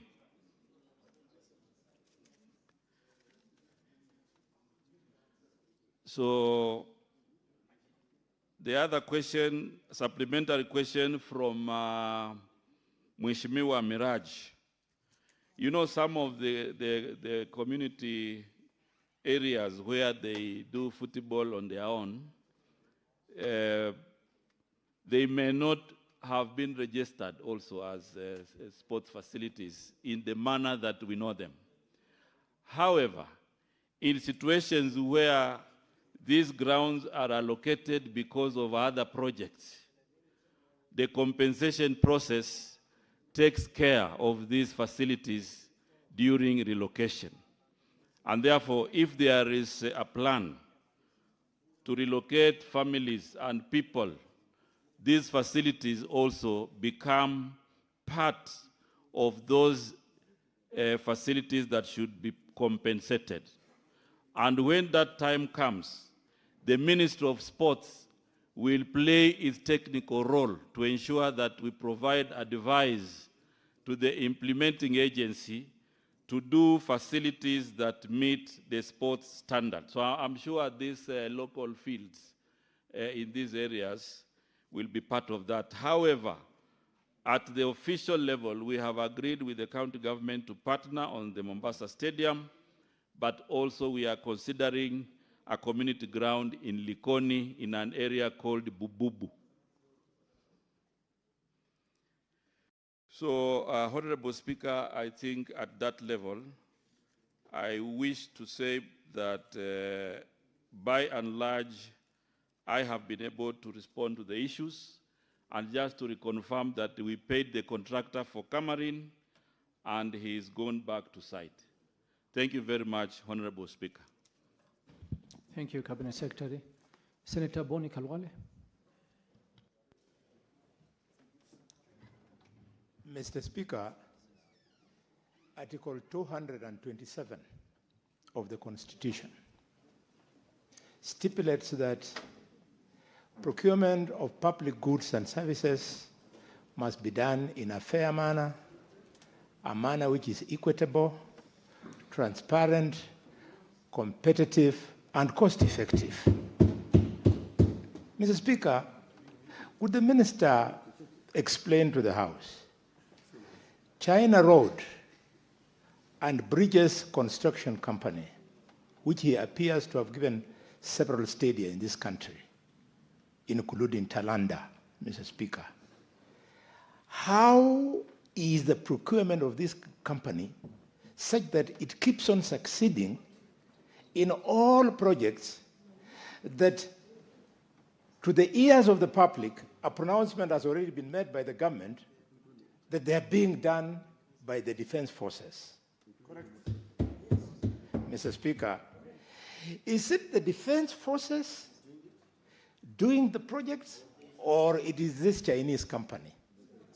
And Minister, I say this with a lot of prompting from Kenyans who are watching, because just a few days ago, a man who was competing with this company bid for the construction of the railways in Nairobi, $22 billion. And this guy, his bid was $29 billion.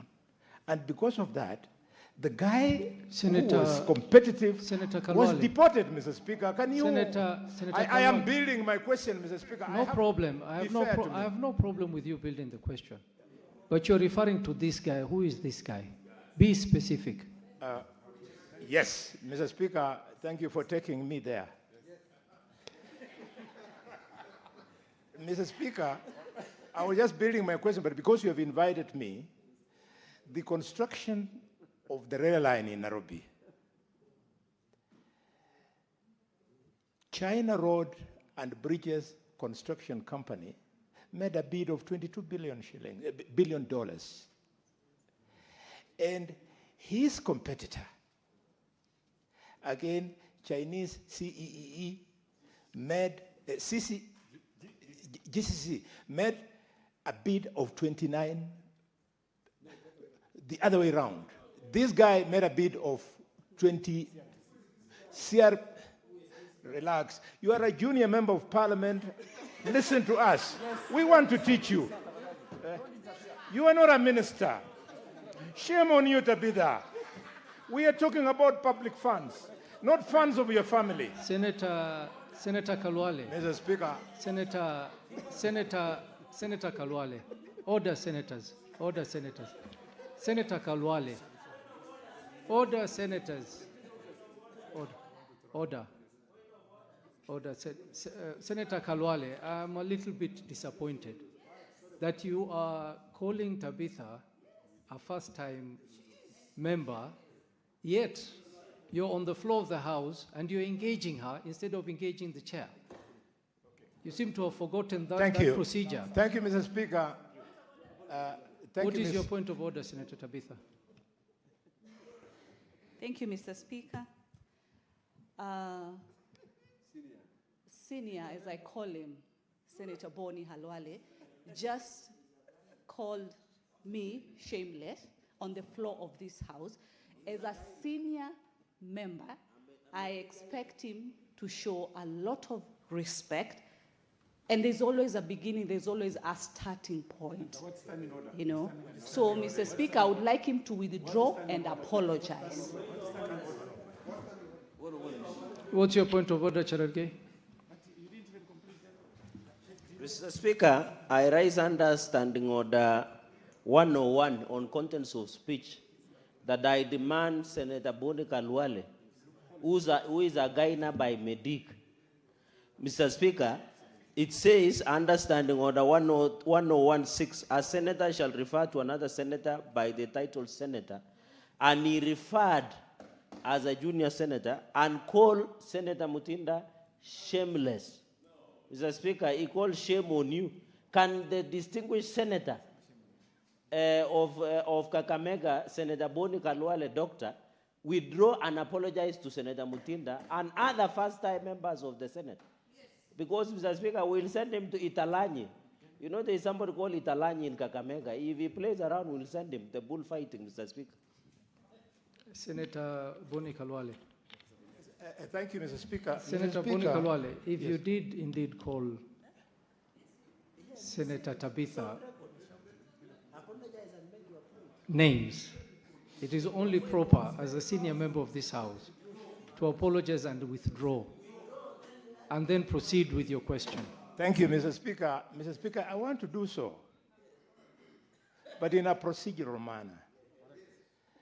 The member who is raising the point of order has told all Kenyans who care to listen that he went to Kapsabet High School. The English of Khalwale is a Gaina by Medic. Does not sound like the English of somebody who went through a credible school like Kapsabet High School. Having said that, Mr. Speaker, I want to withdraw the remarks about the distinguished Senator Tabitha Maureen Mutinda. Cherargei, what is your point of order? Mr. Speaker, this is 101, Mr. Speaker. I am not in discussion. If he wants to discuss me, he can bring a substantive motion. And I will hold him by the balls, Mr. Speaker. This is somebody, Mr. Speaker, this is a disgraced chief whip. We removed him. If he was a very efficient, why did we whip him, Mr. Speaker? Can he withdraw and apologize, Mr. Speaker, to me? He cannot go on record, Mr. Speaker. He must apologize. He must apologize, Mr. Speaker, for discussing the school in disrepute, Mr. Speaker. He must apologize, Mr. Speaker. Mr. Speaker, you cannot allow Senator Boni Khalwale to go on record, Mr. Speaker, to discuss me. The standing orders provide for why is he discussing me. The issue was he should withdraw what he referred to Senator Mutinda. It was not about me. So can he withdraw, or if he wants to discuss me, you can bring a substantive motion, Mr. Speaker. I don't care. And I will deal with him, Mr. Speaker. If he's smoking bang, he should stop smoking bang, Mr. Speaker. Order, Senator Cherargei, you are out of order. You are out of order. Senator Cherargei, before we even go to that matter, you are grossly out of order. Senator Cherargei, I want you to apologize and withdraw this last statement you made on Boni Khalwale, on Senator Boni Khalwale. Mr. Speaker, the point has been made. I withdraw. And but apologize. He knows what he consumes. That is why he gets confused Withdraw and insults everybody. Withdraw and apologize. I withdraw and apologize, but he consumes that substance. Well. Senator Cherargei, that is not proper, But Senator Cherargei. you must also withdraw, Mr. Speaker. Senator Cherargei, we were going to ask him to I apologize, withdraw but and you have apologize completely... to my good neighbor, Senator Boni Khalwale, for what he uses. Senator Boni Khalwale. Thank you, Mr. Speaker. I was making a very important point. And the point, Mr. Speaker, is... Senator yes. Boni Khalwale. Yes. Did you in any way or form disrespect the great school of Kapsabet boys when making your submission. Not in any way, Mr. Speaker. What did you mean by your statement?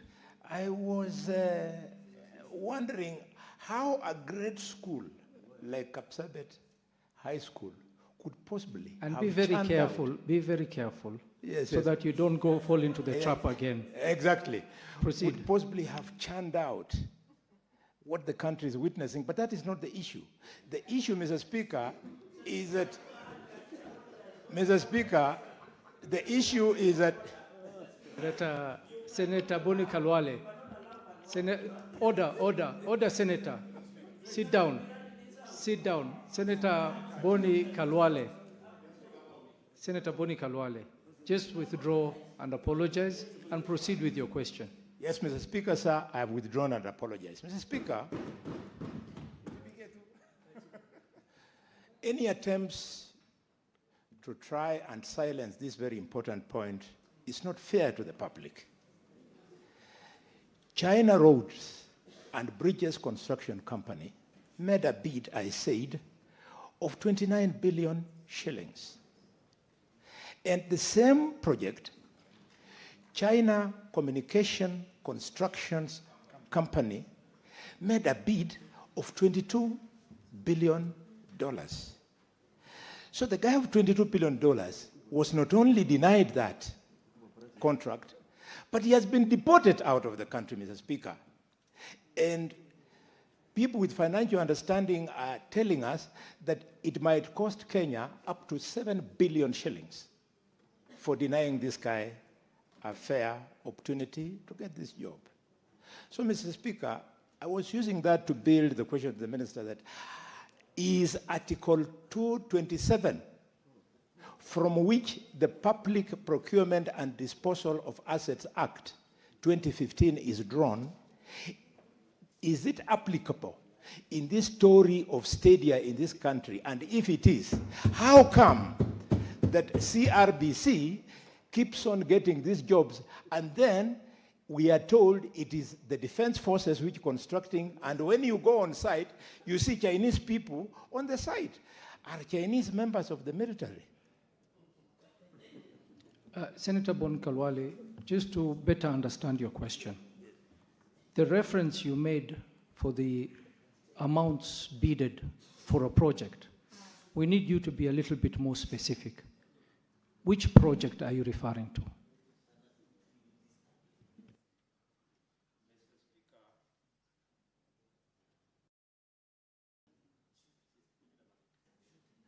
Mr. Speaker, the British government is supporting the Republic of Kenya in upgrading the transport system using rail in Nairobi. And this project is in public domain. So I was using it to build my concern that this particular contractor appears to be enjoying some privileges within the decision-making system of the Republic at the expense of Article 227, which provides that procurement of public goods and services, Mr. Speaker, must be fair, must be competitive, must be equitable, and must be done at a cost-effective fee.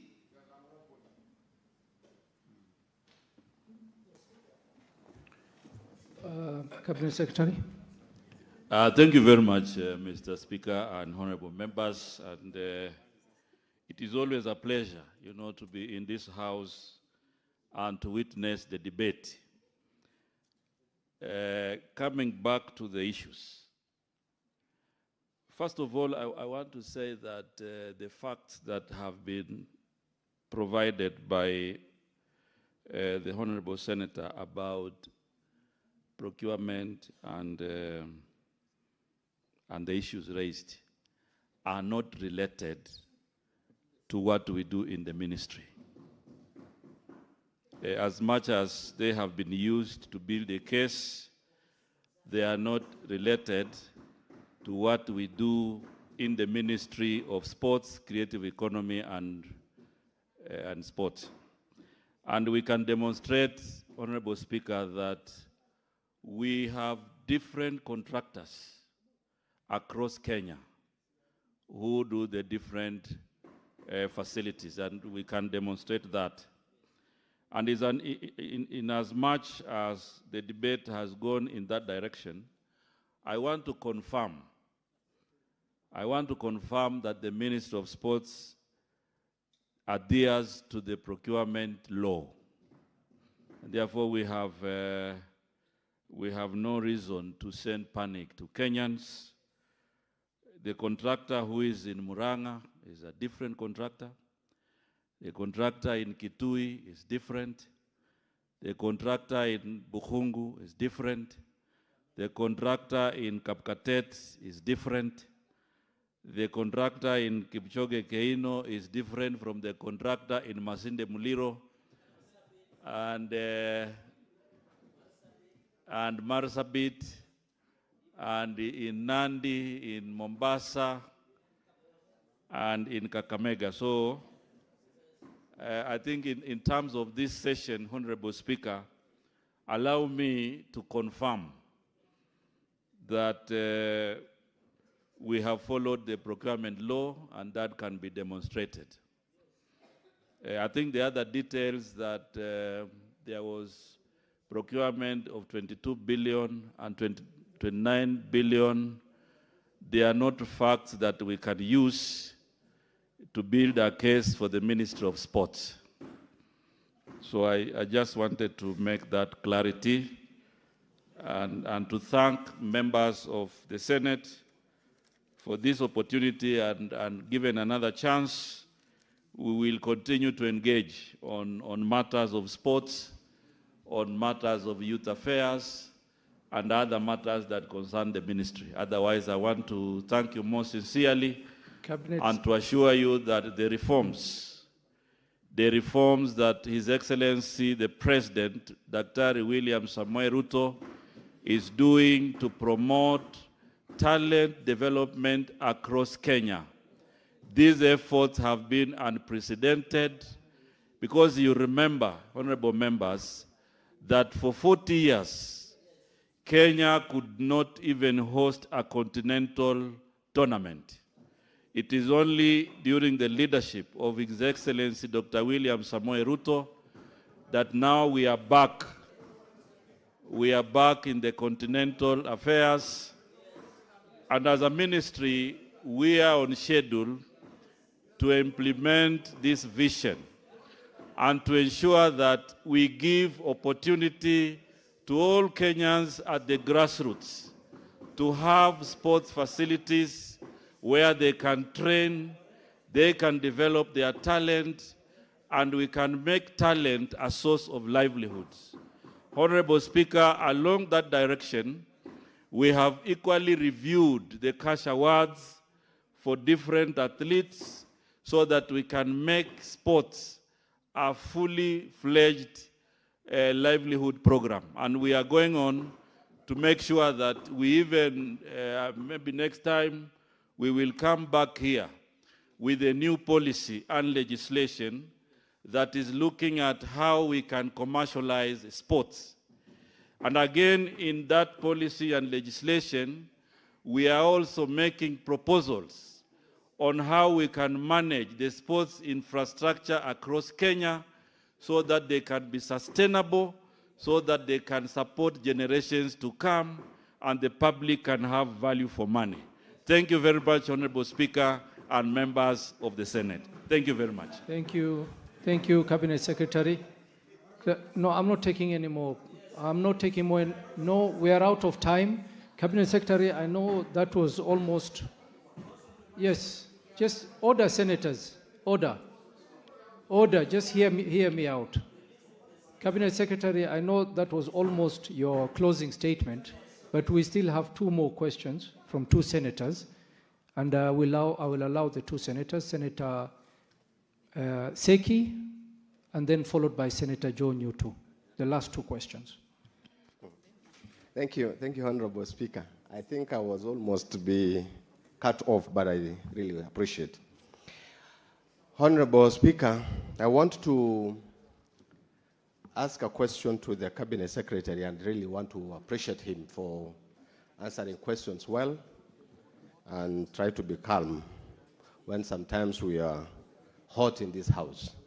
Honorable Speaker, the CS for sports need to tell this House, because I think he's tried to respond to many questions in different counties, but I've not heard anything about Kajiado. Honorable Speaker, could the Cabinet Secretary tell us or tell this House what are the plans for the ministry in regards to stadiums, any sports arrangements or even projects in Kajiado? But I want also him to respond on how is he giving individuals, and that is one of the best, important questions that you want to answer. One of the individuals is doing some stadiums in Kajiado, constructing with government money and hand over to KFS. Is it KFF or what? Yes. And hand over them, because this last week or Saturday, we had one individual who did a study in Ngong, in Kitengela, to a tune of almost 6 million, purporting to be the ministry's money. I don't know if you have that arrangement, that funding, and I think it is good that I say this by the name State House Controller is going around doing your work. I don't know if you have that budget. Senator Seki, I want to caution you. There is no way you can drop names I withdraw of the officers. name, Withdraw. but I think you really know get it. You've got it now. The name of the person who is doing on your behalf some works. I don't know if you have that budget. So I wanted the clarification from the ministry. Is that money coming from the ministry? Because he was ready to launch a stadium, Kitengela Stadium, to your department just recently. So we wanted to do that, to get that clarification, because these are public funds, because there is no one individual who can have more than 7 million to put on a public field or even stadium without the ministry. So I wanted that clarification, Honorable Speaker. Senator Joe Newton. Mr. Speaker, I thank you for giving me this opportunity. I just wanted to ask the CS whether he is aware that a stadium in Muranga by the name Gakoigo Stadium has already been approved for upgrading by the ministry, but then it has now been moved from Gakoigo sports grounds to another area, Mr. Speaker. So I needed to know whether he is aware and what the reasons are for moving Gakoigo Stadium to another place. And finally, Mr. Speaker, with your permission, to just inform the minister that Kenya has performed before President Ruto came to power. In 1987, we won the African Cup of Nations which was done in the Nyayo Stadium. So, Mr. Speaker, it's important that the CS may have that information. Thank you, Mr. Speaker. Cabinet Secretary. Thank you very much, honorable members and honorable Speaker. First of all, I want to say that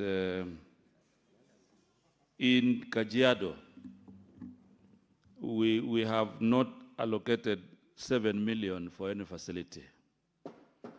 And as I said earlier, we encourage the private sector to participate also in, mobilizing resources for sports activities.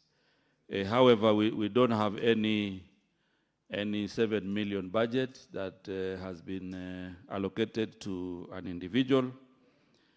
And where this has been done, then maybe at a later stage, we will look at the standards. However, we don't have that. What we have in Kajiado is a plan in Kajiado West and Kajiado South and North. We are actually assessing, and it is part of the list that we have submitted to Sports Kenya board so that they can approve, and then we can move ahead to do a proper facility in that county.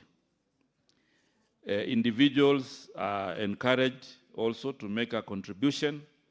However, the ministry will reserve the right to make sure that there is compliance with sports standards.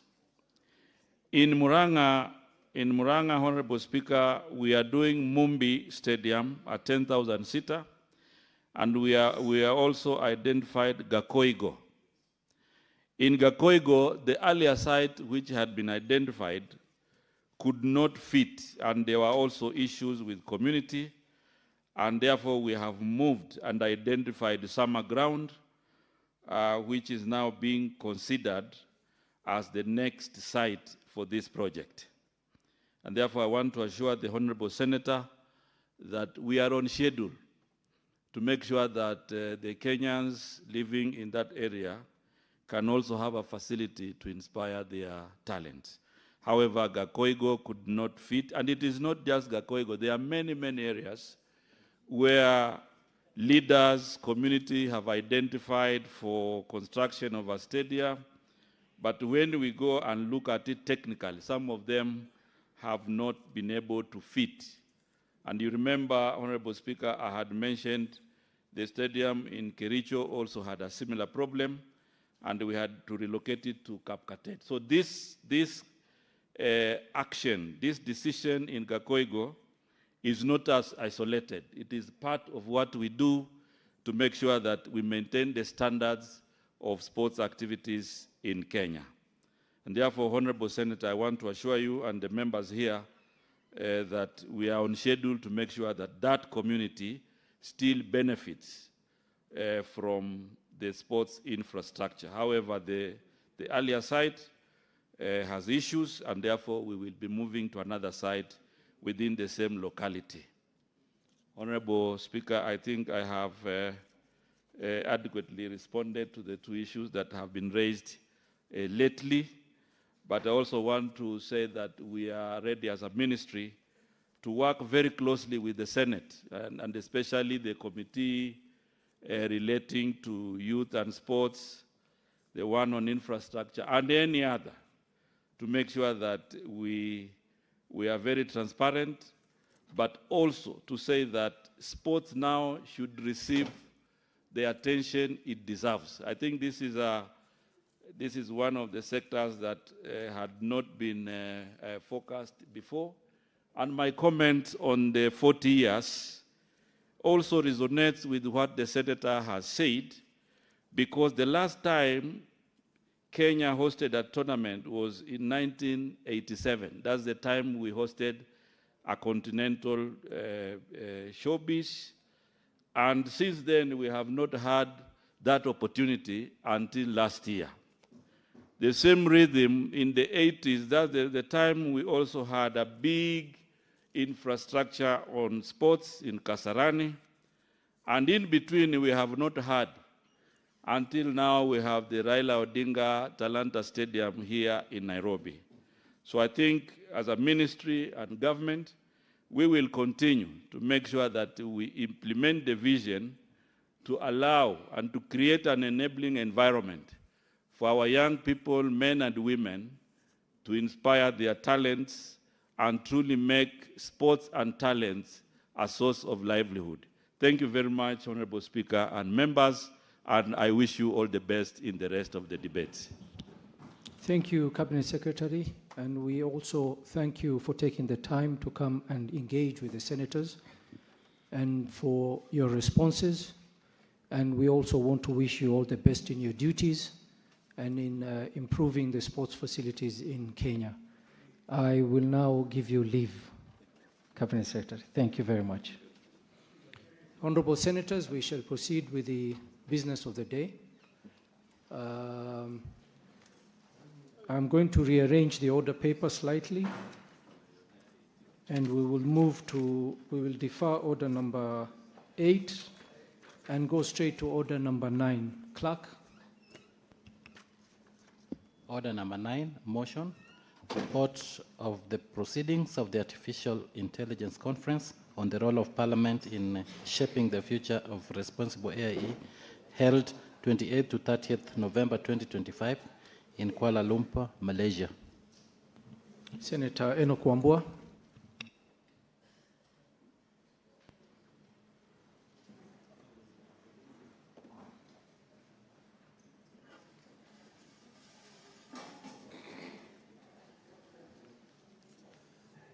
I thank you, Mr. Speaker, for this opportunity to prosecute the order captured as order number 9 in the order paper today. Mr. Speaker, I beg to move that the Senate notes the report of the proceedings of the Artificial Intelligence Conference on the role of Parliament in shaping the future of responsible AI, held between 28th to 30th November 2025 in Kuala Lumpur, Malaysia, which report, Mr. Speaker, was laid on the table of the Senate on Tuesday, 24th February 2026. Mr. Speaker, I want to thank the Parliament, the Senate of the Republic of Kenya, for sponsoring me to attend this very important conference that took place, as indicated, in Malaysia, Kuala Lumpur. And Mr. Speaker, as I move this motion based on the report that we tabled last month, Mr. Speaker, I want to draw 2 distinctions for the benefit of all of us. Mr. Speaker, in most cases, when we talk about artificial intelligence, there is always confusion between artificial intelligence and just the general social media platforms. The Speaker, let it go on record that artificial intelligence is a field which combines computer science and robust data sets to enable problem solving. That whereas the Speaker, AI analyzes data, automates tasks, and generates content, social media is a platform for human connection, communications, and content sharing. It is at that point, Mr. Speaker, that I want to make reference to what has just happened a few minutes on the floor of this House. Mr. Speaker, through a robust engagement with social media platforms, the internet, Mr. Speaker, it is very easy for members of this House to draw a line between when they are being told the truth and when they are being misled. As Mr. Speaker, at times it may not look very good on us when misleading information is given to us either by our colleagues or by a cabinet secretary appearing before us, and before we even cross-check on the veracity of that information, we are applauding the giver of the motion. Mr. Speaker, as I move this motion on AI, which borders on the use, on directive use of the internet, the CS who has just walked out has told us on record that for more than 40 years, this country has not been able to host continental games and sports in our stadiums. Mr. Speaker, a quick look at the internet, Mr. Speaker, and we have these gadgets that the PSC provided to members just the other day. Let us make use of these gadgets, Mr. Speaker, because a quick look would show you, Mr. Speaker, that between August 1st and August 12th of 1987, Kenya hosted the 4th All Africa Games at the Moi International Sports Center, Kasarani. And Mr. Speaker, that was perhaps actually one of the biggest events that we have held at a continental level, which brought together 42 countries, and there are competitions within 14 sports.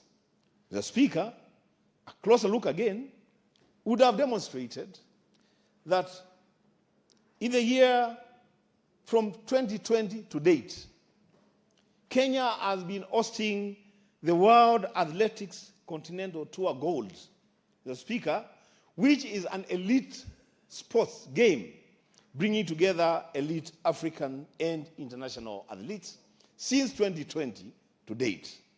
Mr. Speaker, lastly, a quick look would have shown that in the year 2021, Kenya hosted the World Athletics Under-20 Championships at Kasarani, Mr. Speaker. That was actually after we had hosted successively the Under-18 Championships. Mr. Speaker, so it's important to interact with the internet in real time for us to be able to know exactly what we are being told, whether it is true or we are being misled. Mr. Speaker, I thought it would be important to put that record straight. So, Mr. Speaker, going back to the conference that we had in Kuala Lumpur, Mr. Speaker, that conference was on the role of Parliament in shaping the future of responsible AI, which was organized by the Interparliamentary Union, the Commonwealth Parliamentary Association, and the United Nations Development Programme, and the Parliament of Malaysia, Mr. Speaker. Mr. Speaker, during that conference, participants, Mr. Speaker, were very, very keen on examining how parliaments can guide the development, governance, and oversight of artificial intelligence in a manner that upholds human rights, advances sustainable development, and protects democratic institutions. Mr. Speaker, at the conference, there were concerns, and these concerns are even real today. That, Mr. Speaker, one of the biggest concerns that was raised at the conference was how power of artificial intelligence has been concentrated within big companies and small number of countries. The Speaker, at the conference, there were concerns that the big tech companies, the 7 big tech companies, Nvidia, Microsoft, Alphabet, Amazon, Meta, Apple, and Tesla, have really taken over the development of infrastructure and models for AI, and that everybody else, the small tech companies and countries with economies under transition, are struggling to play catch-up with the advancements in AI. And so, as I speak at the conference, there was concern that there will be need for parliaments, especially parliaments in the global south, to take a more keen role and interest in the development of AI for use within the chambers, Mr. Speaker, in the parliaments, for use, Mr. Speaker, even with interactions with the populations of the people that we represent in our parliaments. As Speaker, the speakers explained that AI is already changing politics, Mr. Speaker, and public life, including through AI-generated content used in election campaigns. Mr. Speaker, we are about to get into some serious electioneering period. And I want to call upon my colleagues, including Dr. Boni Ahlwale, where we are going as leaders in this country. The traditional campaigns as we have known them may begin to take a backseat, and AI may begin to play a more leading role in our campaigns. The engagement, Mr. Speaker, that we have had with the voters, it's not going to be business as usual. Because AI now has capacity to generate content for your opponents who are tech savvy and find a medium through which to transmit that content, which could be at times misleading, there could be misinformation. In a lot of cases, actually, there is deliberate disinformation to change the order in terms of the people in office today. And so it is incumbent upon all of us, including Senator Veronica Maina, to invest seriously, Mr. Speaker, on AI as both a campaign tool, again, as a model through which we do our parliamentary work. As the Speaker, I've just demonstrated how easy it is to identify true information and misinformation and disinformation just by the touch of the button.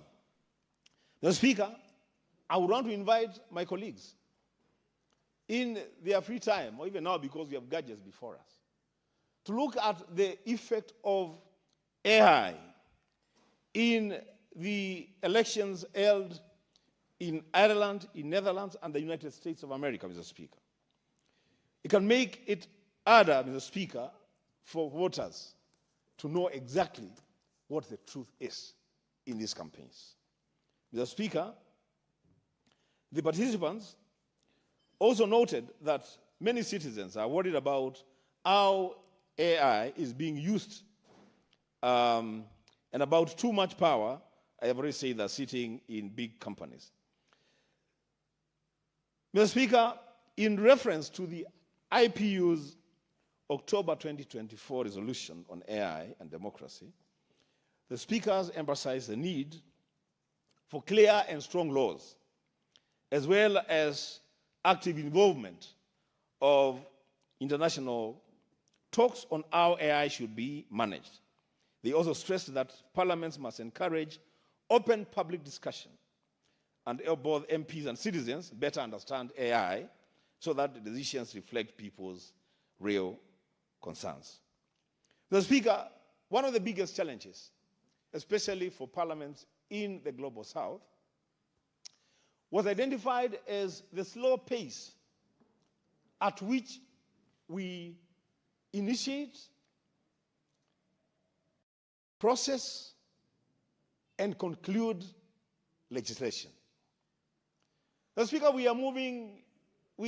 Madam Speaker, we are in a fast-moving world. We are driving on information superhighways. Mr. Speaker, it can never be business as usual, and this I say even in reference to our own processing of legislation in this parliament. Mr. Speaker, the rate at which AI is churning out solutions is too fast for our analog system of developing legislation. We were told here by the majority leader the other day, it takes an average of around 3 years, at best maybe 2 years, unless it is a government-sponsored law, to initiate, process, and conclude a single law. Madam Speaker, by the time you are going through those processes, if that is a process of managing the effectiveness of of responsible AI. By the time it is two years down the line, Madam Speaker, the model for which you were legislating is in the archives. Nobody is interested in it. People have already moved to other models. So, Mr. Speaker, there will be need for parliaments in the global south to fast track and look for ways of generating and finalizing on legislation, especially that which is supposed to manage the use of responsible AI. Madam Speaker, there was also concern among speakers on the strong leadership from parliaments to make sure that AI supports democracy instead of arming it, and that closer cooperation between countries is needed because AI affects everyone. Parliaments will encourage the Speaker to invest in training, safeguards, and public engagement so that AI is used in a careful, transparent, and people-focused way.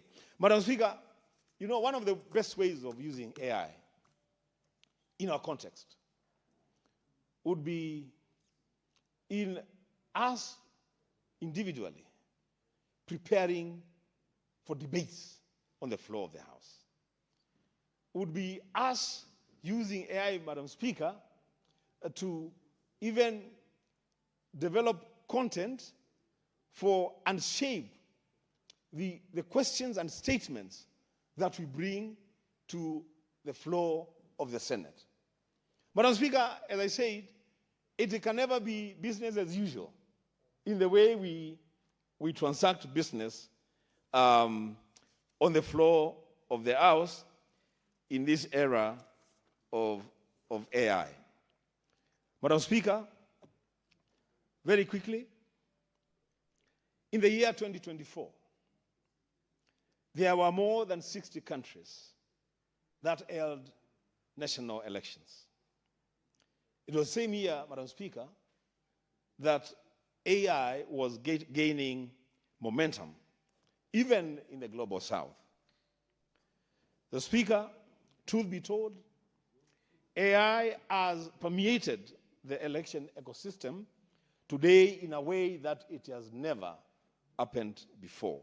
And so it is incumbent upon us, Madam Speaker, to prepare and reflect on how best to respond to these developments. Mr. Speaker, as I move towards the concluding, Mr. Speaker, I want my colleagues to also realize that AI is very instrumental, very useful, in quotes, both for good and bad actors, because it aids both to achieve their goals. The Speaker, Madam Speaker, for us, it will be important to use AI in live translations, voter outreach, and the general management, Madam Speaker, of our politics. Madam Speaker, as I conclude, during the conference, starting with Madam Speaker, this House must also know that they did not just send a senator to go and sit and watch. Madam Speaker, I went there and I participated in the conference, and very, very robustly, Madam Speaker. And during the conference, members of the Kenyan delegation were actively involved in the deliberations that greatly enriched the resolutions. In his contribution, or in my contribution, Madam Speaker, I highlighted the practical opportunities that artificial intelligence presents for parliamentary work, noting that MPs could benefit from AI-assisted summarization of committee reports and smart search tools across the answered and committee records to quickly retrieve relevant information for debates and oversight. And that's just what I demonstrated, Madam Speaker, a few minutes ago, when the CS gave misleading information about the number. Madam Speaker, can I ask for just 1 minute to 2 minutes to conclude.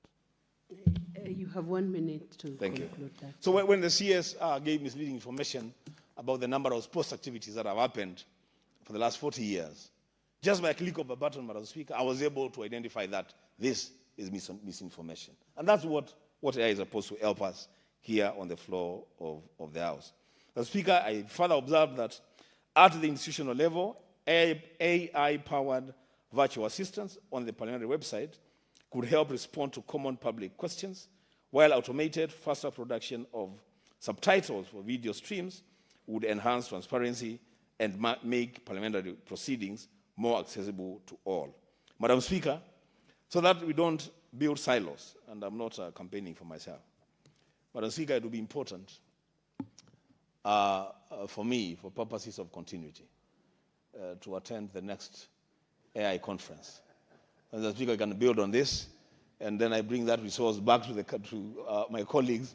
We help them, Madam Speaker, appreciate AI even more. Madam Speaker, with those many remarks, I do move and ask Senator Eddie Okech to second. Senator Enoch Wambua, that's a very interesting proposition and suggestion that you should be sent back to another international conference. I hope the next AI conference you'll be in Kisumu City or Muranga, yes, so that you can equally have the same zeal and enthusiasm to attend a conference which is held locally to support the AI narrative. Thank you. Senator Eddie Okech. Eddie Okech, you're also Senator Geshero, right? Yes, yes. Okay, you may proceed now. Yes, I am Senator Eddie Gisheru Okech, proudly so, born and bred in Migori, but Madam Speaker, as you might know, I grew up after my mother passed on in 2003. I got adopted by 7 families who assisted me to be able to go to school. Among those families was the Gisheru family, Okongo Kennedy family, Adwar family. I cannot mention all of them because that was not the topic, but that is where I get my name. So I appreciate the fact that it took very many villages to build this child, and I always appreciate them in my life, and they hold a dear place in my heart. That's excellent, and we commend those families for raising such a distinct senator of note from Migori. Thank you, Madam Speaker. And also, it's a genuine reminder that we are more one people than sometimes these ethnical, coups and divisions that we see in the country. We are one people as Kenyans, and I hope that we'll reach a point where, as a country, we will not be divided along ethnic lines, and we can build one country. But that said, Madam Speaker, this is actually an extreme honor for me to second this report by Senator that has been presented in this House by Senator Wambua. Of course, I'll be remiss if I don't appreciate the delegation that did go to Kuala Lumpur, yeah? That is the Kuala Lumpur, where that is Malaysia, and this delegation, Madam Speaker, just recognized that it had a team of 4. Of course, our own Senator Wambua, Enoch, CBS. I'll be very remiss also if I don't say CBS. He has really earned a lot in this House.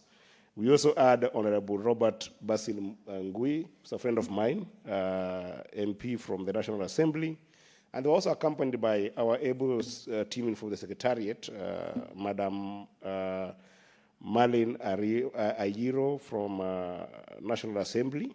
I think she's the principal legal counsel there, as well as our own, Angela Masharia, who is a senior clerk here, Madam Speaker. And it's very interesting that Senator Wambua has actually also highlighted that during his time there, he did look for the opportunity to be able to highlight that as a parliament, we must be able to start looking for practical opportunities, as well as practical navigation into making AI, artificial intelligence, presence in our work in Parliament, as parliamentarians, and as he sees it, Madam Speaker, that we can actually use AI tools to be able to promote answered, as well as be able to promote any other records that we have here, and even while doing our committee works.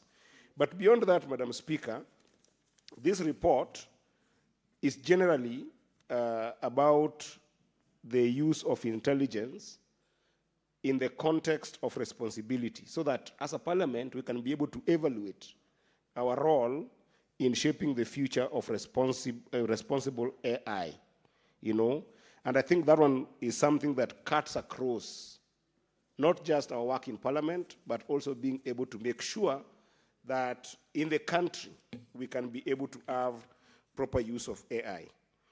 And Madam Speaker, I think there's nothing that can be able to explain technological advancement across the globe as compared to AI. Because AI, artificial intelligence, is basically how technology has advanced to the extent that it can be able to consume data, replicate it, harness it, and be able to be ahead of just simple computing and give proper direction and information that can be used in any platform and in any manner. And therefore, Madam Speaker, the regulation gaps that we as parliamentarians are going to face is exactly what Senator Wambua has talked about. How do you marry this technological advancement and the pace of that change with our own legislations? I think this is the key thing, so that our legislations can be able to, number one, keep up with that speed and keep up with the accuracy. Because while there's advancement on the speed of AI, there has to be also accuracy on the side of our laws, to the extent that this report and the conversation that in this report we're looking at. Because one of the biggest problems that we face as legislatures is how can we keep up with that rapid advancement so that we do not produce either sometimes outdated laws or sometimes premature laws. And we have seen this, Madam Speaker, in a number of ways. You remember the finance bill, the other time that we were talking about the finance bill, and there were conversations around taxations on platforms of content creation, for instance. Today, if you look at the United States, you will see young people who have never heard any vocals in terms of being able to sing. They can go, use an AI platform, rap on the AI platform, generate beautiful music, sell right from their house, and just using a phone. No any other technology, just a phone with a proper AI interface and platform, and they make money, millions of dollars doing that. So you'll find that in our country, because we are not keeping up with that pace of change, you might want to move in an outdated manner, or sometimes in a premature manner, to tax that platform without knowing the basics, and then before you realize, you are having problems with the young people, the so-called Gen Zs.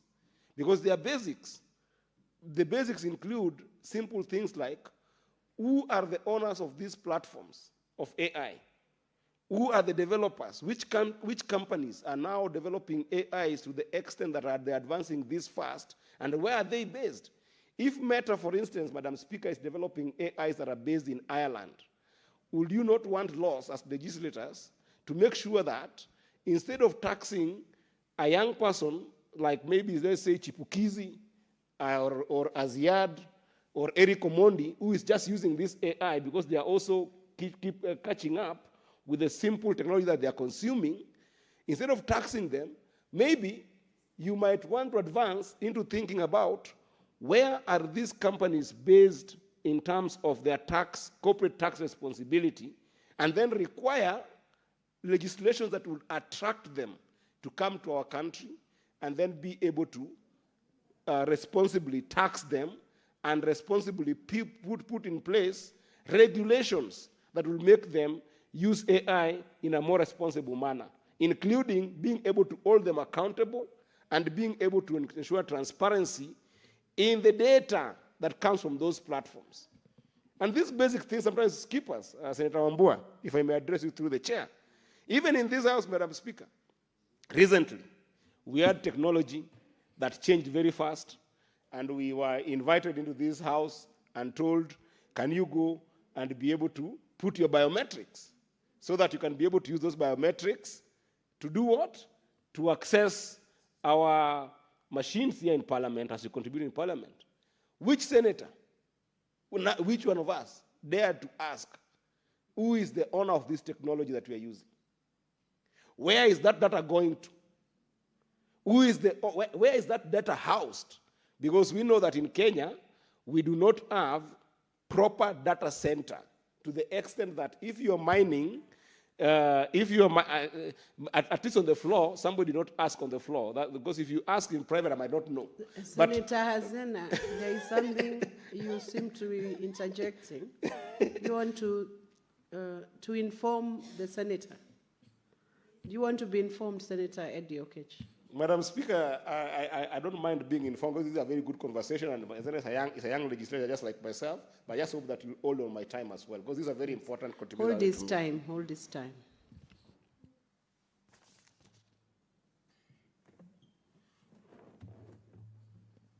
Thank you, Madam Speaker. It was rather a point of information. The Honorable Senator for Migori had asked if any senator had questioned where our data was going as far as the new devices installed are concerned. And I just wanted to inform him that I had asked, but there was no clear information as to where our data was going. Thank you. Thank you. I believe you are duly informed. And Secretariat, that was a serious inquiry. So it's important. These are senators of the Republic of Kenya. And it's important to know where the data is housed, who is keeping it, the data in respect of the system. The current system in use, it's a new system. So can you make sure that information is availed and information given to the senators before the data is dispatched to the wrong quarters, if at all the source is not known? Thank you. Thank you, Madam Speaker, and thank you for that information, Senator Zena. Because as I've said, Madam Speaker, this was a very important conversation because AI, the part of legislation that we must focus on is also being able to balance the idea of innovation and safety so that you cannot overregulate and stifle that innovation like what we have in these gadgets, which have got some AI features, which are really good. But, Madam Speaker, in the same manner, for you to have technological progress, you cannot also have insufficient oversight that leads to risks like misuse, privacy, violation, and misinformation that Senator Wambua did refer to. And that was in the context with which I was asking about how our data is being managed here. Because I know that in Kenya, we actually do not have competitive global data centers.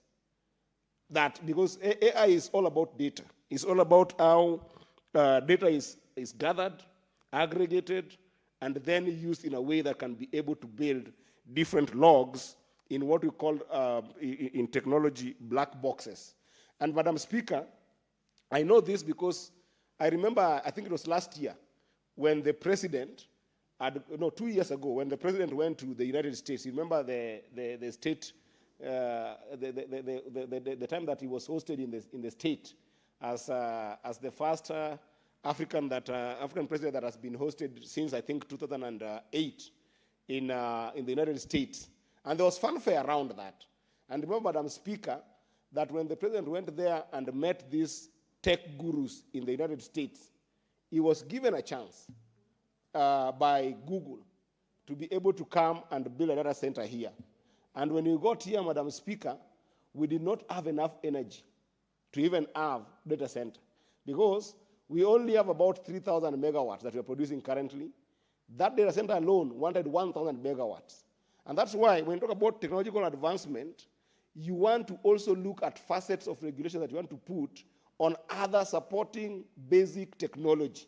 Like right now, I'm proud of the president talking about the creation of nuclear energy.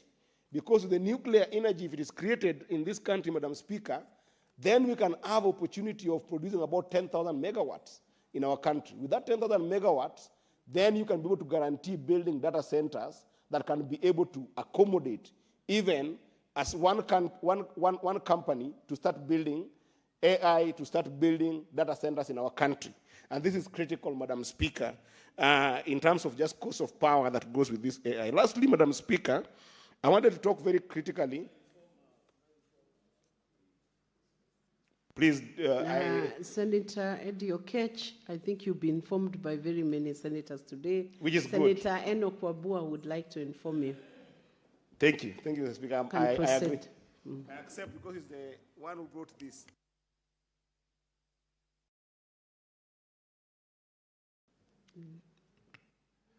Madam Speaker, as Senator Eddie said, and you have also alluded to, this is a very important conversation. You know, he has said that the President William Ruto was the first African head of state to be hosted by an American president for the last 8 years. Now, so I just went in there, Madam Speaker, and checked. And it tells me that President William Ruto of Kenya is recognized as the first African head of state to be accorded an official state visit to the United States in over 15 years. And that it was the first state visit by an African leader since 2008, when Ghanaian President John Kufuor was hosted by President George W. Bush. I thank you, Madam Speaker. Thank you. That's important information. You may proceed, Senator Eddie. You see where I should go to the next one. I think I'm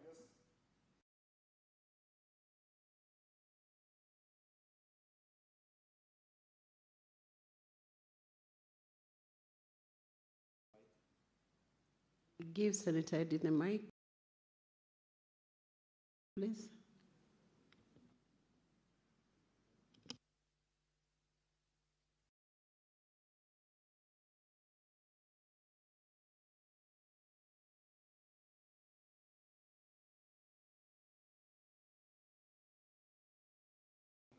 Go to the dispatch.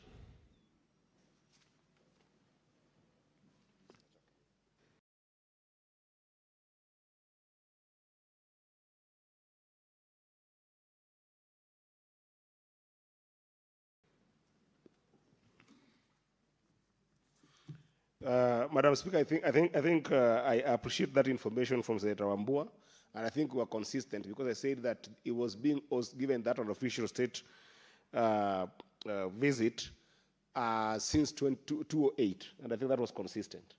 When the President of Ghana was given the same kind of support. And I think I was saying it in the context that, Madam Speaker, on my last point, that I was putting this in the context that when you look at this report and the conversations that were going on there, you quickly realize that AI development is actually a global agenda, so that if you have got inconsistency in regulations at a global level and not having a platform to have that cross-border harmonization of our laws with what global laws look like, then, Madam Speaker, you can get into a lot of problems in terms of just cross-border jurisdiction compliances, as well as just the scale with which you can be able to advance your technology. So it's important that for us to be able to look at how AI is being developed in our country from what the conversations that were there. And I really hope that legislators will read that report, because there are some very good conversations there, Madam Speaker, that can be able to help us deal with our lack of capacity, just in terms of the regulatory frameworks. That includes the bodies that we need to put in place that can be able to look at those regulations, that can be able to look at how we can be able to advance the technical expert that we have in the country, including sometimes even having serious audit functions. Madam Speaker, Senator Wambua just talked about possibility of elections coming in a way that people can even start using homograms in AI to be able to talk to each other. But that is even less important. It is important, but less important by even possibly having a possibility of IBC procuring, gadgets that are using AI. If you don't assess it, Madam Speaker, and you don't have bodies that can be able to look at even the audit functions of those kind of systems, that can be able to ensure there is proper audit trails of those systems, then you can have a seriously bungled election that will also look seriously very okay, seriously very fair. Because if you do not have those bodies put in place, the effectiveness of managing that AI systems can be very complicated. So these are very, very, very serious information and a very serious report that I hope that this House will take seriously, and if possible, read that entire report, support it, analyze it to the extent that can even help us to work on reviewing our data protection laws and ensuring that data is not something that we're just taking in respect of data privacy conversations. Let him have 1 minute to finish that statement, please. Yeah, so I was saying that look at it as members of parliament, not just in terms of looking at how data systems and data privacy is becoming a conversation that we all used to, especially because we are looking at training on data privacy matters. But I want us to also look at this report in terms of creating serious path of dealing with all conflict of interest in our data laws, both in terms of acquisition of technology from abroad, but also giving ourselves opportunities to create laws that can allow for creating our own technology that can beat AI, as well as can be able to ensure that we've got condition or preconditions of takeoff with AI development in our country. So this, I not only support this report and second it, but I also really appreciate the fact that this team brought it to this House and engaged in that for conversation, and I hope they can engage in more. And next time, take some of us also with you, leader, to kind of go also and gather some knowledge in those platforms. I thank you, Madam Speaker. Thank you, Senator Eddie Gishero. Okay.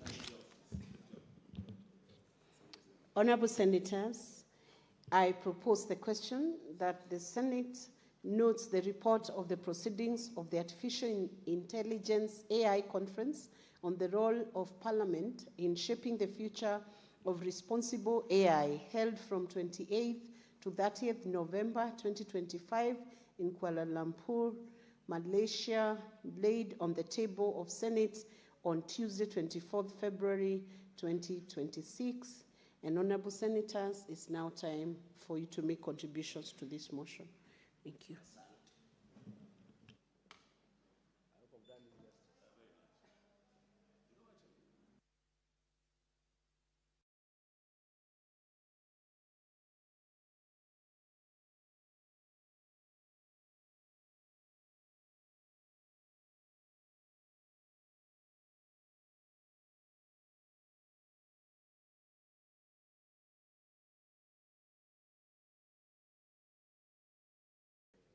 Senator Mungatana Danson Buya.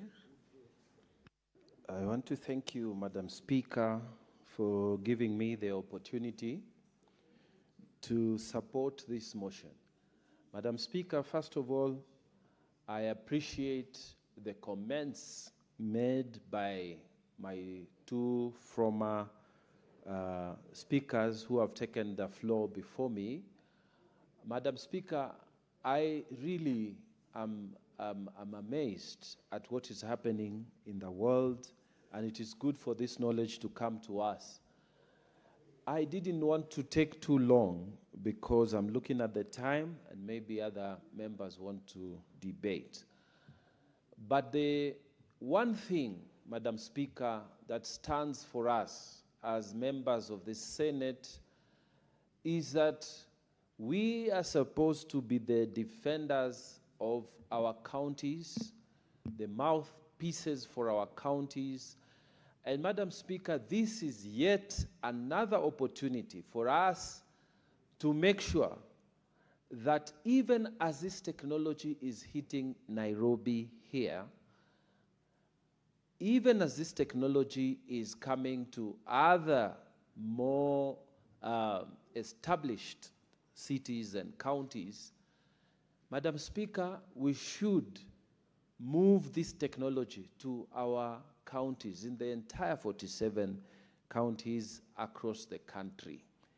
Madam Speaker, I'm thinking if we are able to adapt this technology at the Senate and be able to process our legislation as fast as it is hoped this AI will do for us, how much better shall it be if, say, the same technology is adapted in the county of Tana River at the assembly level and many other counties? So, Madam Speaker, the real point I raise here as I support this motion is just to say that let us think of a way, as this technology is coming to the Senate, how we shall move this technology down to our county assemblies so that they will be as efficient as the Senate when we start applying this technology.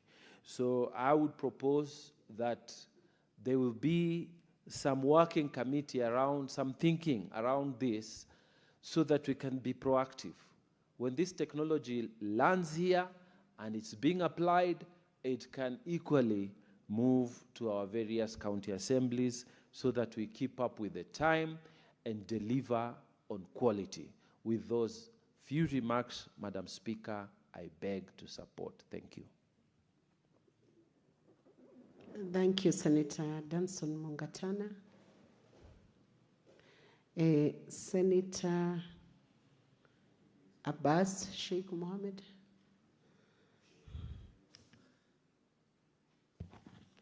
Thank you, Madam Speaker. Madam Speaker, I want to also join my colleagues to support the report. Madam Speaker, honestly, I think it's the time that this House or the Parliament must use an AI, and that is a new phenomenon, a development that is making life easy for the human being of today. Honorable Madam Speaker, the use of AI in Parliament makes work easier and work faster and more transparently, that you cannot distort information. Honorable Madam Speaker, it makes life, the reports of the Parliament and the proceeding of Parliament to be easily accessed by the citizens of, in every part of the world. That anybody can click to Senate proceedings and easily access through AI, and gives actually a real and correct reports and the proceedings of the House.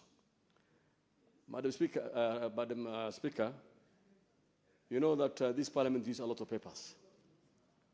You see the amount of papers that are being used in writing reports, in writing proceedings, actually is enormous.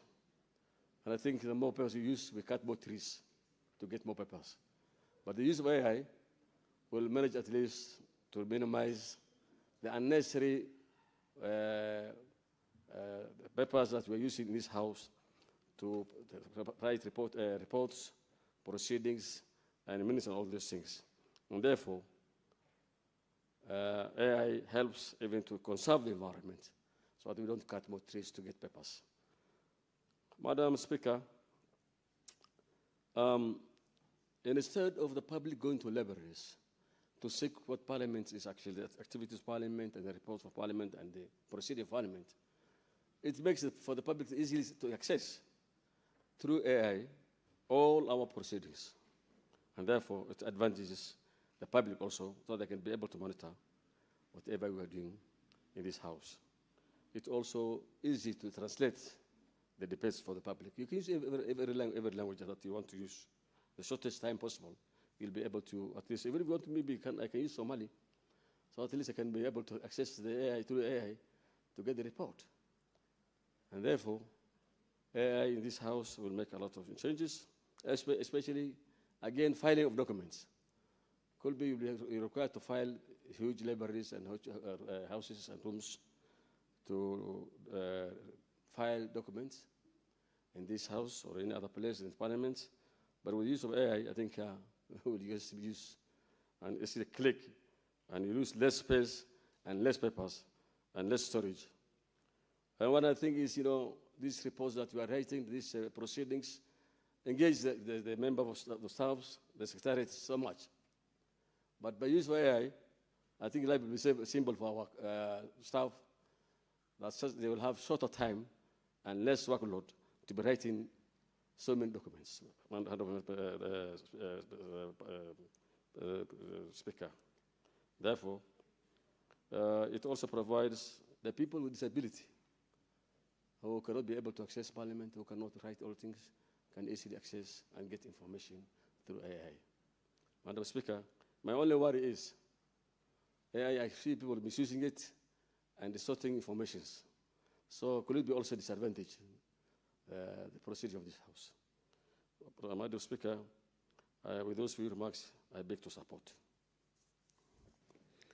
Thank you, Senator Abbas. Maybe because there was a question on whether the data that has been collected for use in Senate from the senators is safe regarding the new system that has been installed and it's under use right now. Maybe I wish to bring to the attention of senators of communication from the Office of the Clerk that was dispatched on 10th February 2026 under reference SEN DLPS /CORR 2026/02, and it was addressed to all the honorable senators. And let me just highlight just 3 parts of that communication on the lawful basis of the data that is being collected from senators, that the processing is undertaken in accordance with the Data Protection Act 2019 and justified under performance of a public function vested in the Senate or senators' explicit consent where applicable, and on data storage and security, which I believe Senator Eddie Okech should have been here to hear this, but I see Senator Hezena is here, so she will note and make sure that it's also brought to the attention of Senator Eddie Okech. All biometric data will be encrypted both at rest and in transmission and stored on secure local servers within the Senate Information Communication Technology, ICT infrastructure. That's important. It's stored within the local servers and accessed only by authorized officers with role-based credentials and audit tracking. And on data retention, information will be retained only for the senator's term for as long as necessary for the above purpose and will then be permanently deleted. And finally, on data sharing, the data will not be shared outside the Senate or with third parties except 1, with an approved technology provider under a binding data processing agreement, or 2, when required by law or court order. I hope that serves the assurance that senators have asked in respect of the system for which I have personally given my biometrics just before I entered Senate today, and I believe many of you have also given your biometrics towards that effect. But for the full purport and content of that memo, the clerk can resupply it and even post it again on the Senate business page where senators can read the content of that communication. Thank you. Senator Mvurya.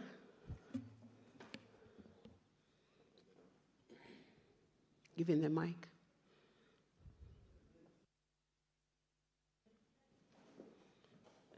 No, not yet, not yet. He's just intervening on the communication. Okay. Why are you so... Don't be very easily agitated in this age of AI. It might catch you on the wrong side of it. No, Madam Speaker, it's about that communication. I'm not replying it. I'm here.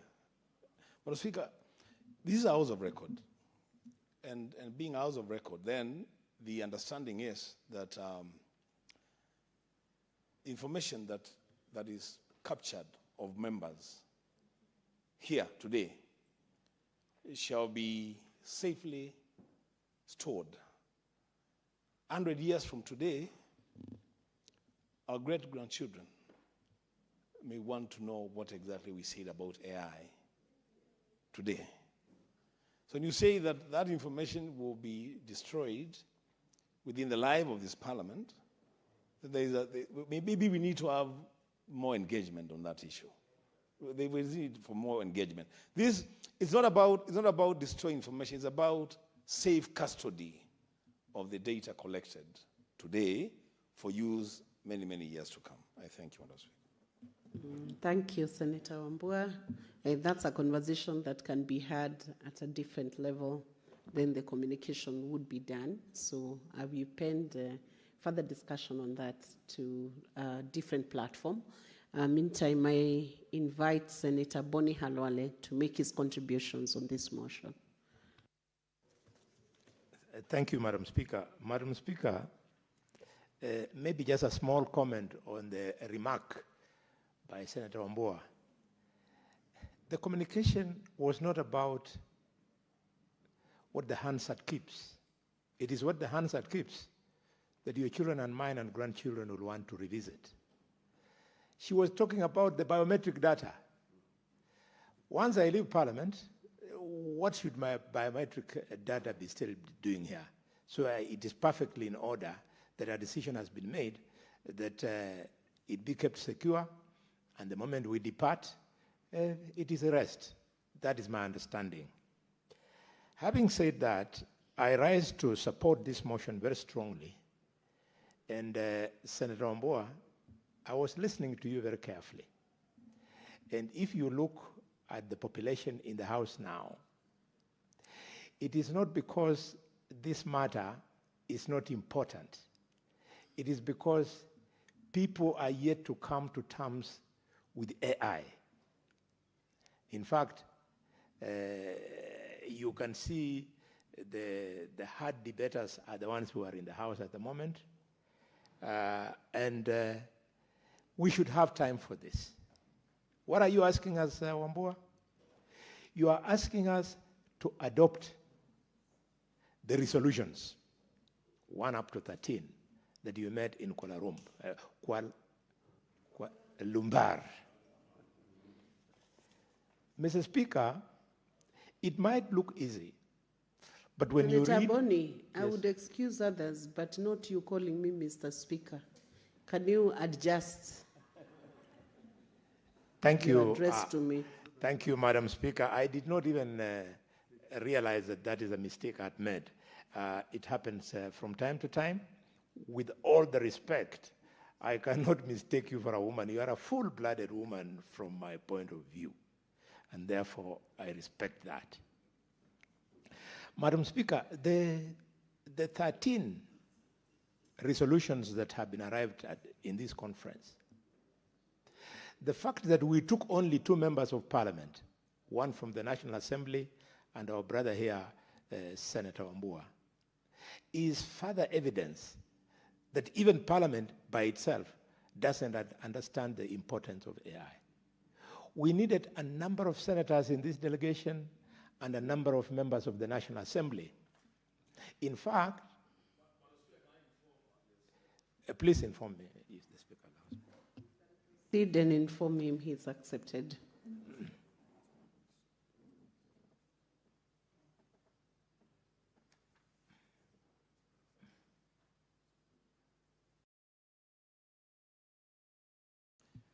Thank you, Madam Speaker. Senator Boni Halwale, through the Speaker. What you're saying is spot on. I want to inform you that at the conference, the leading delegation was from India, the Indian Parliament. And it was almost an entire parliament, different levels of parliamentarians engaging and even trying to take the lead in developing a symposium for the Global South on the use of AI.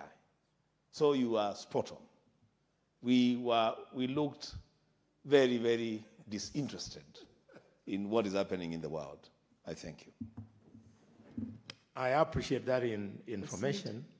And it was just out of quick reading of what is AI. When AI came to my attention, I took it negatively. One, that here is a tool which is going to take away jobs. And as a defender of the youth and a father of some, I am very protective when it comes to job opportunities. So I took it negatively that this thing we don't want is going to take away jobs for our children. The second thing that was negative, Madam Speaker, was that I said, this thing is going to be abused. I remember, Madam Speaker, a case in point where, by coincidence, the two senators who are currently greeting each other, last year, they innocently greeted each other like that, and a still photo was taken. But because of AI, those two senators, the photograph was now transformed into a video where they were hugging, and I don't know whether they almost kissed, but that I said, wait a minute, this is going to break families, because a protective spouse will not have the patience to say, this could be AI and this could be real. So those two reasons guided me when I started taking AI seriously. But now that I have taken trouble in the last 6 to 8 months to acquaint myself with AI, I have realized that AI actually is not a new thing. AI was discovered by a computer scientist who was a cognitive scientist by the name of John McCarthy, an American, born 1927, died in 2011. He died many years ago, and yet AI had not captured the imagination of the world. So it has waited many years after his death, posthumous. It is now when it is capturing the imagination of the world. So I followed it and I said, this AI, what is this thing AI? And listening to the just a minute, Senator Karen Nyamu, you know you cannot do your phone calls inside chamber. Risking being declared to be out of order. Proceed, Senator Boni. Thank you, Madam Speaker. I'm sure the chair did not hear the distinguished senator from Vihiga. Senator Osoti, my kid brother. Karen is not AI generated. She's my good friend. She's not AI generated. So, Madam Speaker, as I pay this tribute to this scientist, who was a computer scientist, and of course in his own right, a cognitive scientist, I listened to the senator of Migori when seconding, and you know what he tells the House? That AI is all about data and blah, blah, blah, blah, those things he said. So here is a youth who is a member of this House. He's yet to grasp what is AI. He thinks it's just about data. No. AI, the essence is that AI is an innovation where computers and machines can simulate humanity, can simulate human learning. Just think about that. A computer sits there and can simulate Senator Osothi's capacity to learn and flow with him. It can, Madam Speaker, simulate human comprehension. Comprehension. Imagine the distinguished senator of Tana River. He has the capacity, based on his own intelligence quotient, that enables him to comprehend things. Now, here comes a computer or a machine then simulates the senator. What's more, it can simulate problem solving and decision making. It can even simulate my creativity in areas where I think I'm creative. It can simulate me at par. And what's more scaring is that AI can simulate human autonomy. By our very nature, the senator of Kisii, Senator Onyonga, is autonomous. And I cannot simulate him, but AI can. So we are walking into a space, I was saying these things just to make this point.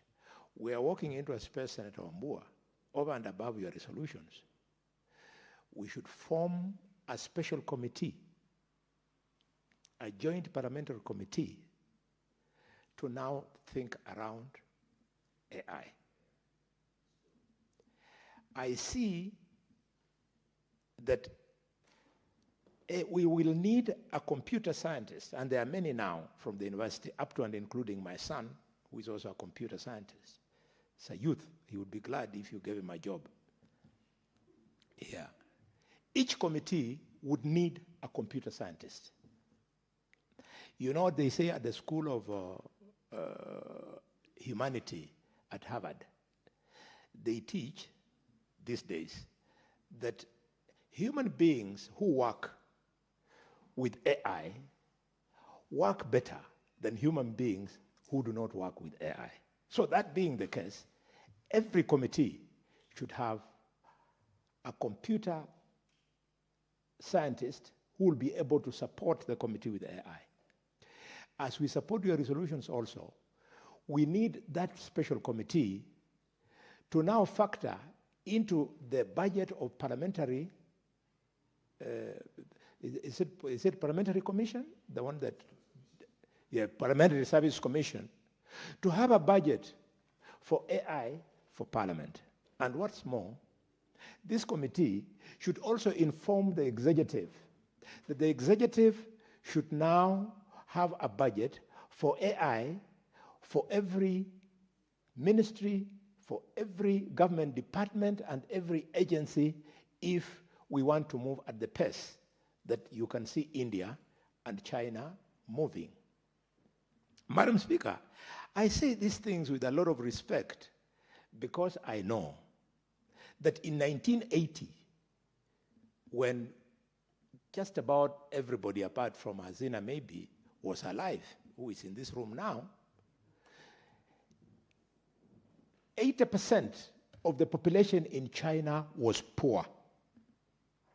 80%. Today, the poverty rate in China is 0. So it means, therefore, Madam Speaker, that if leaders can be able to think around issues and make resolutions the way Wambua and his team has done, we can move our country from the misery we see today, where leadership, Madam Speaker, means to some people that you have an opportunity to become rich and live large. That's what leadership means to African leaders. Leadership, to my mind, means you wrap it into the populace so that the country collectively moves together and becomes better. Madam Speaker, there are certain aspects which AI cannot do. For example, AI cannot replace the nurse at Gertrude Hospital. Impossible. Whatever AI does, it can choose anything, but they can't, because the decisions made by the nurse when you arrive with your child is based on emotional awareness beyond the training the nurse has received.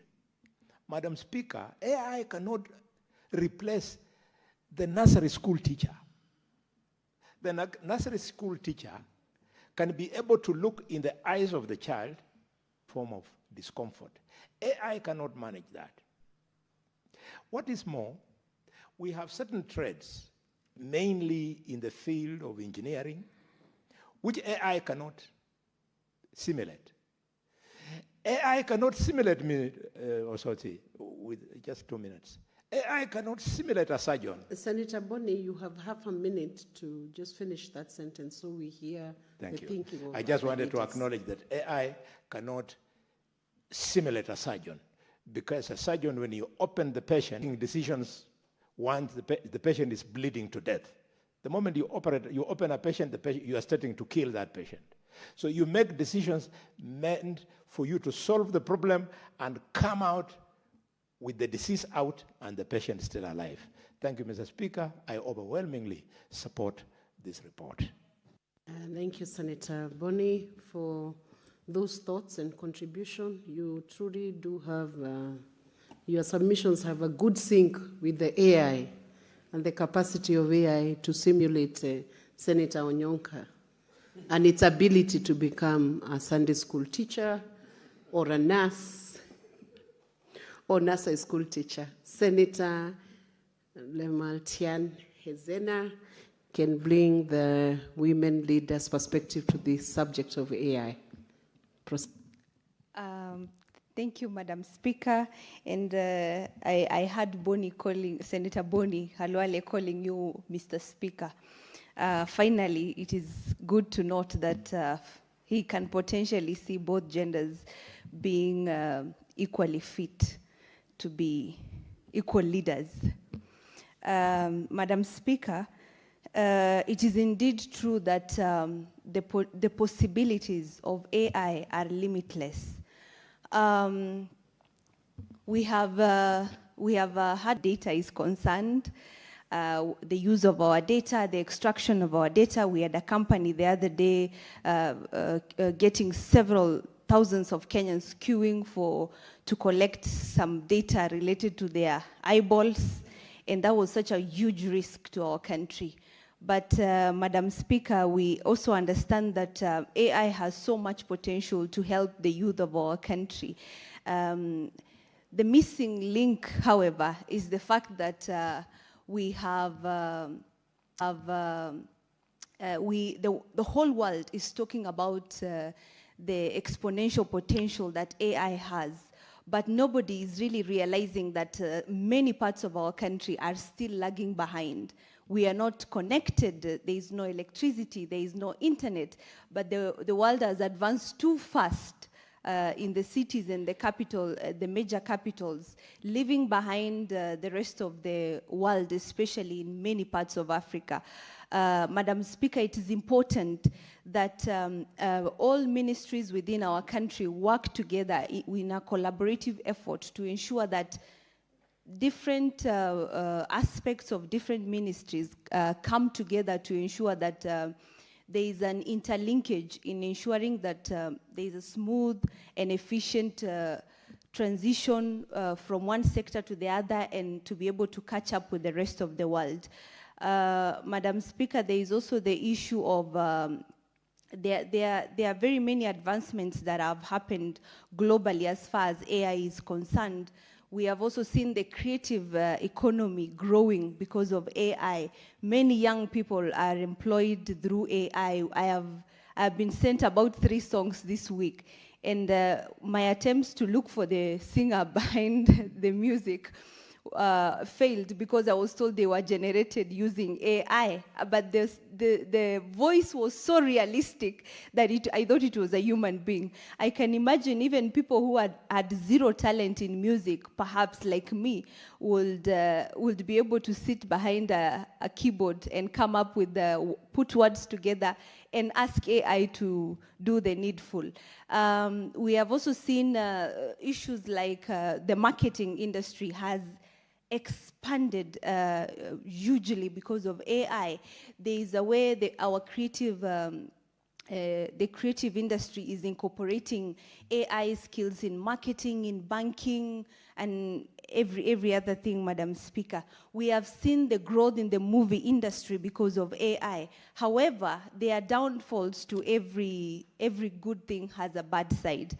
And we are seeing also exploitation through the AI, and it has actually fueled cyberbullying, whereby we have fake videos created to sell a certain narrative. We have words being put into people's mouth. You will see a video of Madam Speaker addressing the people of Moranga, saying a completely opposite thing than what she meant. Very soon we will see somebody resigning, even maybe from the presidency, using AI, and that is such a huge risk to this country, Madam Speaker. However, and this would call for regulation in the sector. It's very interesting that I have seen the report has called on the various parliaments and organizations and associations like the CPA to work collaboratively to ensure that there is a deliberate effort between these institutions, and especially the leadership of Parliament, to ensure that mechanisms and systems are put in place to streamline the use and operation of AI. Madam Speaker, it's unfortunate to learn that there was a conference happening in Malaysia which bore this report, and none of us of ICT can be proactive enough to ensure that we have enough coverage, network coverage, internet coverage, even using the fiber and broadband across the whole country. You can imagine now when we have those fake clips generated through AI spreading and circulating, Madam Speaker. Sometimes they'll be even talking about a certain outbreak, and these people can no longer distinguish between what is real and what is fake. Somebody in Samburu... Senator Lelmatian will have a balance of 8 minutes when the motion is next listed in the order paper for further submissions. Honorable Senators, it's now 1 p.m., time to adjourn the Senate. The Senate therefore stands adjourned until later today, Wednesday, 25th March 2026 at 2:30 p.m. Thank you.